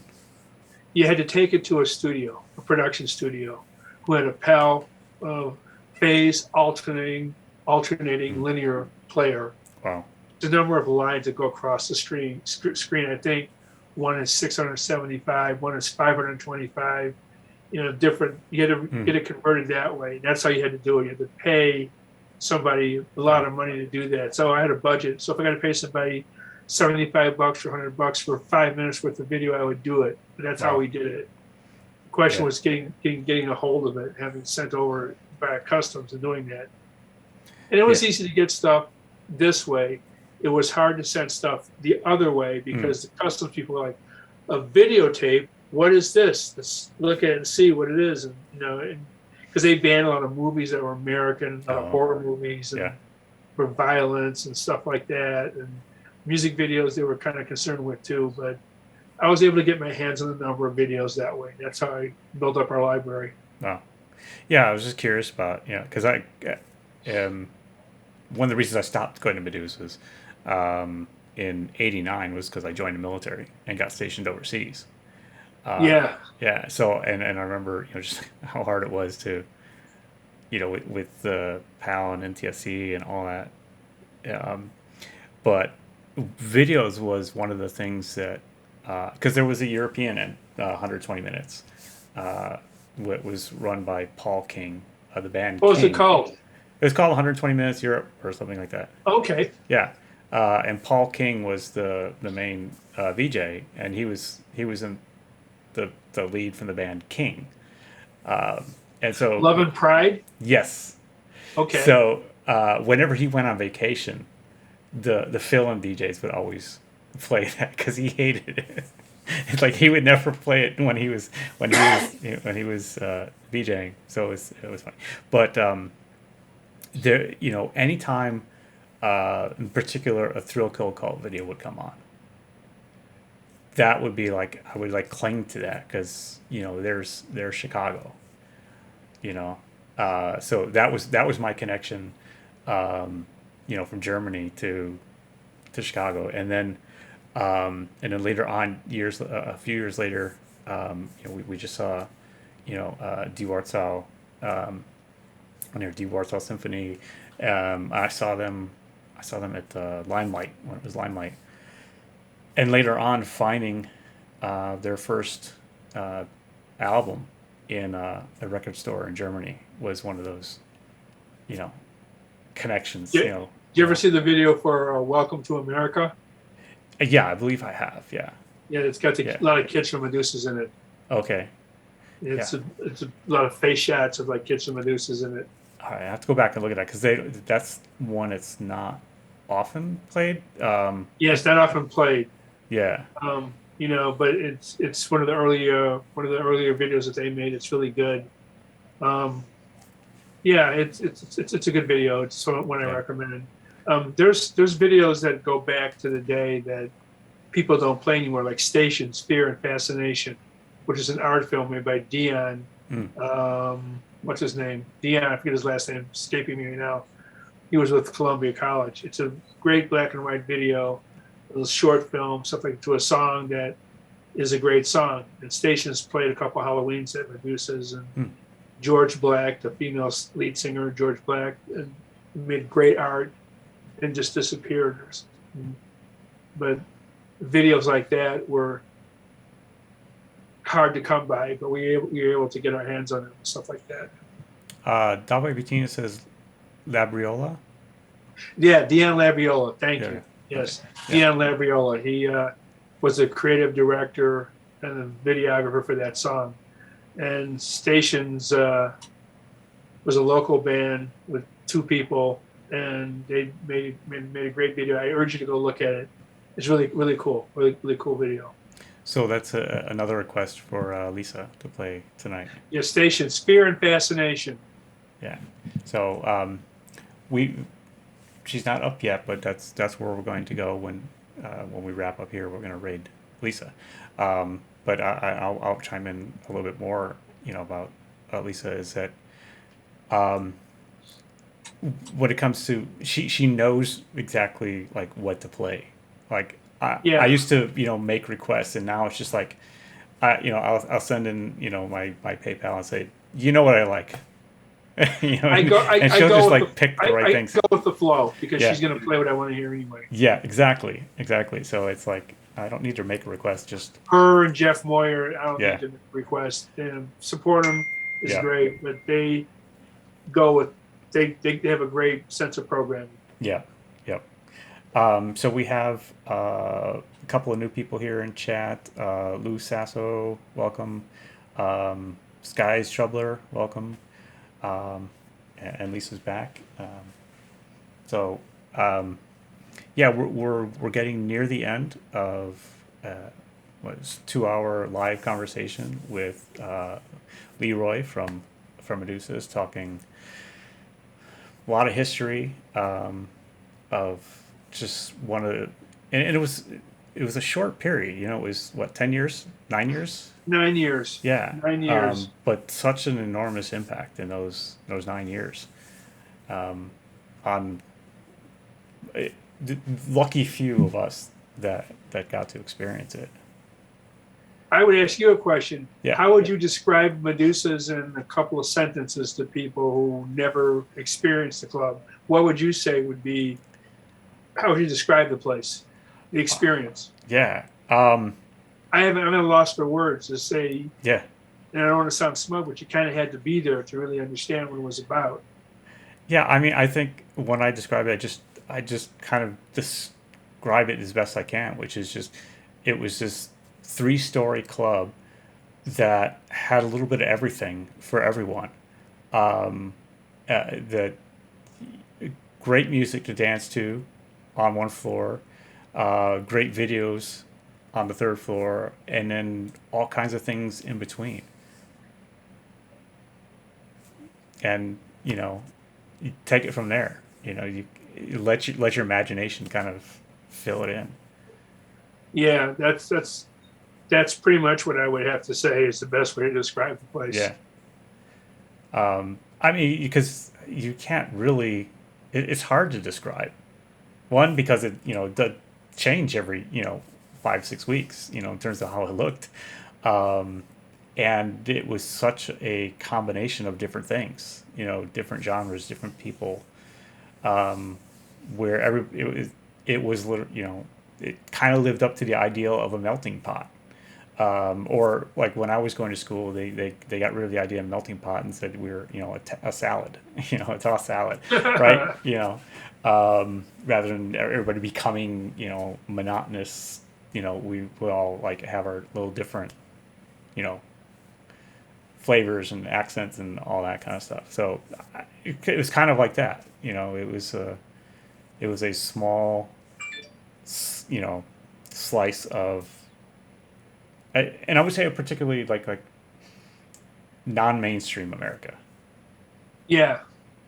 Right. It's for everyone that couldn't fit in somewhere else. There was a place for you at Medusa's. That's an accurate description. Yes, Yeah. I'd go with that. Yeah. So yeah, I mean, it was. I imagine I'm just kind of thinking like, is there a way to, with modern technology, kind of like somehow recreate that in like a virtual world? And I don't think you could. I think with all the greatest technology, we still couldn't quite recreate it, I don't think you could either. I think it'd be very, very difficult. You could come close, but you couldn't really deal with it. I mean, there's so many factors about that time and place that make it impossible to understand how, I mean, people today complain about paying DJs, paying $10 to go into a club to see a DJ spin. Oh yeah. Whereas every week you paid $100 a year at Medusa's for the privilege of paying $5 to go in, and you were in high school. Yep. Yep. And if you didn't have a membership, it was $7. So I think $10, given inflation and how times have changed, is a bargain to go to see a DJ play now. Oh yeah. But I don't think you could recreate that environment. Yeah. Maybe virtually you could come close, but you wouldn't be able to do it in real time. You were paying for the music. You were paying for the experience. For the experience, well, that's what I'm saying. The experience. Yeah. Yeah. You can't duplicate that experience anymore. Yeah. I mean, because you could easily I mean, there are recordings, like I know Scrappy has. I don't know if he still does, but he had like, and because I know I downloaded some of his sets that he had recorded somewhere along the way of. He's got a bunch of mixes that he Yeah, puts out every now and then or yeah, saves. But yeah, he's done that. yeah, I don't. Excuse me. I don't have any of my playlist saved because I would wing it. mm-hmm. I don't feel the need to write it down to remember what it was. I just remember, playing different things, but based on people coming up to me saying, "Can you play some of this? Can you play some of that? Can you play that? Can you play this? Play 242, play The Cure, play Susie. Mm-hmm. Play the Communards, play Erasure, play Depeche Mode." So I just put together sets like that and wing it spontaneously to try to read the floor to keep them dancing. Yeah, and I think that's kind of how a lot of the DJs on Twitch operate today. They just didn't have to. They don't have to go through as much work to do it. Well, that's the thing that it's kind of like the student debt forgiveness thing, in a way. If you get my gist, Yeah. They don't have to work as hard as I do. Yeah. I paid my dues by lugging around, these massive amount of tapes. And, Oh yeah. pull them all out and try to figure out the first half hour what I'm going to do and queuing everything up. And, and then somebody comes along and requests something. You got something queued up, or it's on the same tape you're playing, and right. It's quite the task. You get to work out. Your arms got to work out, and your brain did too. I mean, I would have given anything to have the laptop experience, but then again, it wouldn't have been quite as fun. Right. It wouldn't have been. It wouldn't have been quite as fun.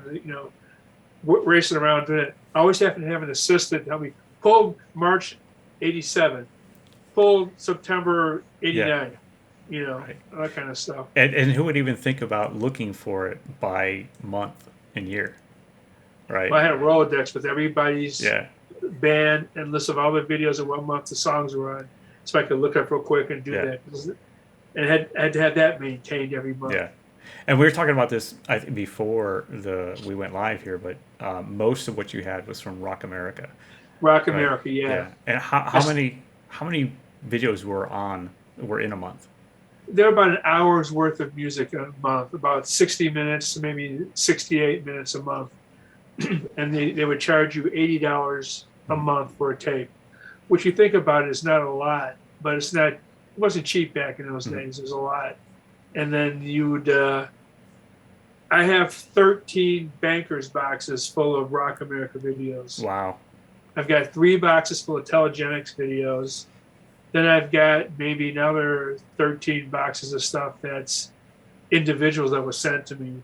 It's easy to have a Soup Dragons video, just pull it out, put it in, then go look for it. And a bunch of things like Cure and Echo and the Bunnymen. I have individual videos of those songs because those are very popular. Erasure or Depeche Mode. Just go to Depeche Mode, pull it out, we're going to look for it. So I still have the library. It's in my possession. It's at home. Yeah. A lot of it was given to me by Shelley Howard, the godfather of Chicago video. A lot of his stuff wound up in Lake Power in their facility, which I don't know if they've really used. But now you got YouTube. Now you've got downloadable programs where you can go and pull something off the web. It's so much more easier. Yeah. To do it, and I think that technology has advanced it to the point where the quality is pretty good. You don't have to worry about loss of quality. At first, early on, it was horrible quality. I didn't like some of the color saturation or lack of in videos from the internet. Now you've got high definition sites, high definition video, and it makes it pretty easy to do. Yeah. So did you ever digitize all of those, or they're still just? Started to, but kind of lost interest in doing it because now you can pull stuff from the web, and if you're going to use it on Twitch, it's perfectly fine. Mm-hmm. If you're going to do it in a club, it's still perfectly fine if you have a nice high definition projector or stuff like that. there are things I have set aside, about 4 boxes of stuff to digitize. Every once in a while, I'll see something come online. Oh, somebody digitized that. Great. So I don't have to do that. But I thought about that. Yeah. Yeah, I would imagine because I was doing a little research trying to remember, because I remember Rock America, but I couldn't remember the other ones which you used to mention, Telegenics. Telegenics. Yeah. Yeah. But as I was doing research, I ran across an article out of Dallas of a club that closed, and they collected all the videos, and it ended up with Joe Virus, one of the DJs on Twitch, who Oh, Joe digitized. Virus. Yeah, he went through apparently years ago and digitized all of these old VHS Let's tapes. see if I know Joe Virus. He's out of San Francisco. Dallas. Well, Oh, Dallas. yeah, Dallas. he was in Dallas for years, and now for 20 years or something like that. And now he's just moved to California. I believe he's works at a club called Death Club or something like that in San Francisco with DJ Melting Girl. No, this is Different Joe Virus? Yeah, you're thinking of a different Joe. Yeah, I could be wrong. I might Yeah. be wrong. No, Joe Virus was at the church in Dallas for 20 some years. Okay. Yeah. I don't know him. Yeah. So he's a regular on Twitch, streams 4 nights a week or something like that. But he doesn't play videos, so it's interesting that I found this article. It says that he had digitized all of these old VHS tapes, but doesn't play a lot of videos. So I'll have to ask I him have about that here at in some front point. of me the Rock America printout of all their videos. Oh wow! Every month, I save this because it's Rock America from everything from 1980 to February 1997.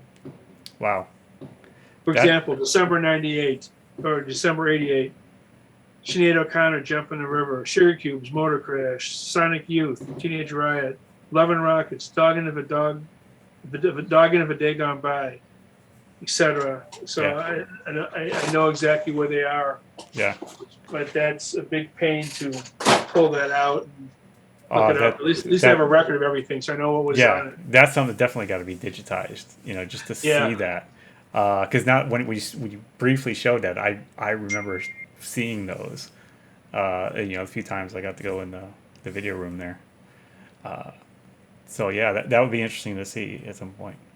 But anyway, this has been just a great chat.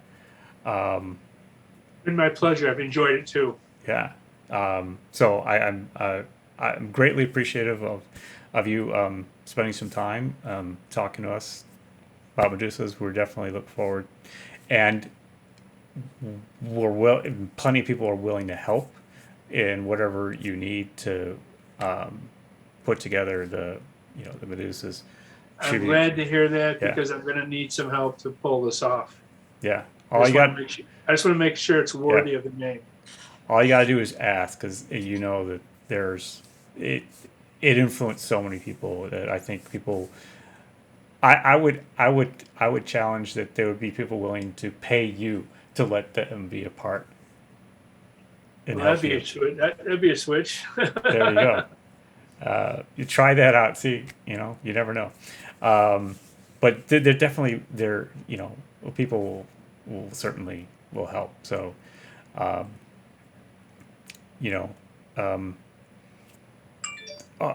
don't feel like it's all on you to make it happen. No, I need help. Yeah. So, anyway, we're about to go and raid Lisa, who is Lisa's on now. She is on now, and we're going to Okay. go and enjoy and see what she has in store for us. So again, Okay, I'll see you in the Twitcherverse and yeah. Lisa's Saturday night video mashup. Yeah, and so thanks to everybody here who's viewing. I know Doll Baby Tina has asked about being able to watch this later. And yes, I just will need to go and make this available. By default, all of my videos are unpublished because I got in trouble for copyright music. So it just to prevent me from getting in more trouble, they set a default of your streams are not published. Really? Yeah. Well, it's better than getting Well, the you know, Medusa thing you can yeah, use. No right. question about that. There's Yeah, no exactly. not going to be any fallout from using that. Right. But so it's better than getting a strike, right? Because you get 3 strikes and you're I out, got you. right? I got So you. I'm fine with that.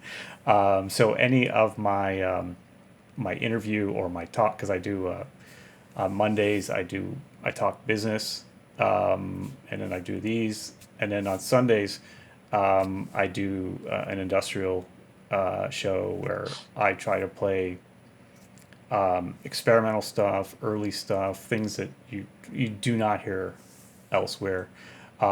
This weekend, I picked up a bunch. Yesterday for Bandcamp Friday, I just got on this deep dive of this label.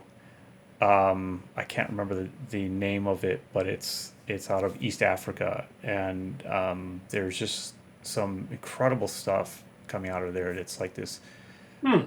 It's this weird. It's this wonderful blend of so industrial and with a little bit of African rhythm, and then there's this, and I'm going to totally destroy this, but clom, I think is how it's pronounced, music, and yeah. So I'm looking forward to playing a bunch of that. And Industrial with African rhythms. That sounds really interesting. So here's the one that really that I love the most, and it's easy to go look up, is Echo Baz.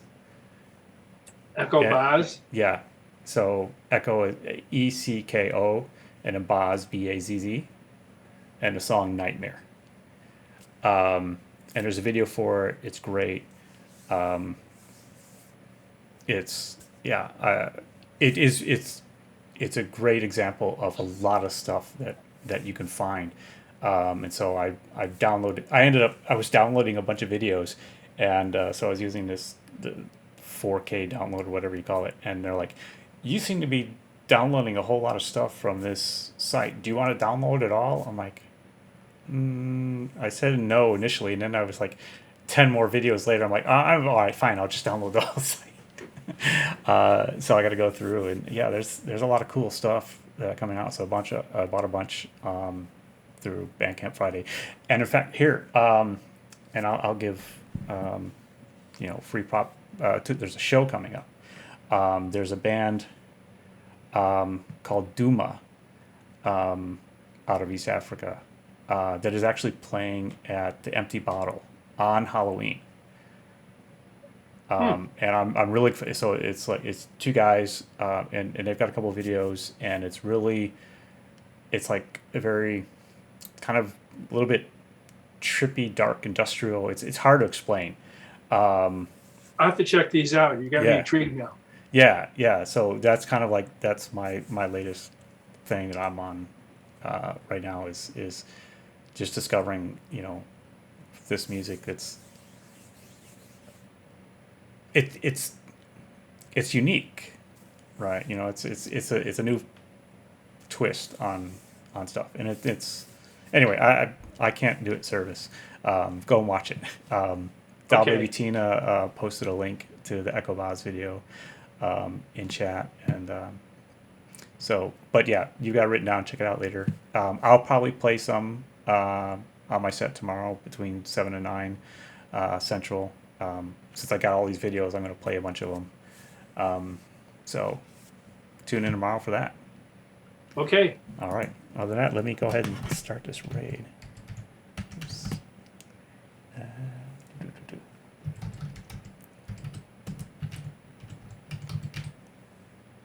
Okay. Type it right. There we go. All right. So, again, thanks everybody for tuning in. I hope you enjoyed it. Thank you, everybody. It's been a pleasure. And just stay tuned. There'll be something coming. Hopefully, we'll be doing something to honor Medusas and Dave Shelton in the near future. Is there somewhere for people to sign up, subscribe, or Nothing yet. I'm just still working on things behind the scenes and trying to sort stuff out. So I'll let you. You'll be the first I'll tell. Okay. So just keep your eyes and ears open for some kind of announcements. Oh, I will say this much. One last thing. Anybody know Axios Media? Heard of Axios? I think it's a spinoff or part of WBEZ. Monica Eng, who wrote an article about the club back in the days, just is finishing up a piece about the club for WBEZ. It's an audio piece. And I've been working with her the last couple of weeks on this. So there'll be another piece about Medusas in the era coming out through Axios Media, WBEZ, shortly. I'm going to say within the next month. So stay tuned for that. Yeah. And you can check out the Medusas Facebook group because there's a little bit. Check out the Medusas Facebook group. It'll be posted there. All right. And we're just about out of time. Our last few seconds before we raid. So again, thank you. And bye, everybody. Thank you. See you at Lisa's. All right.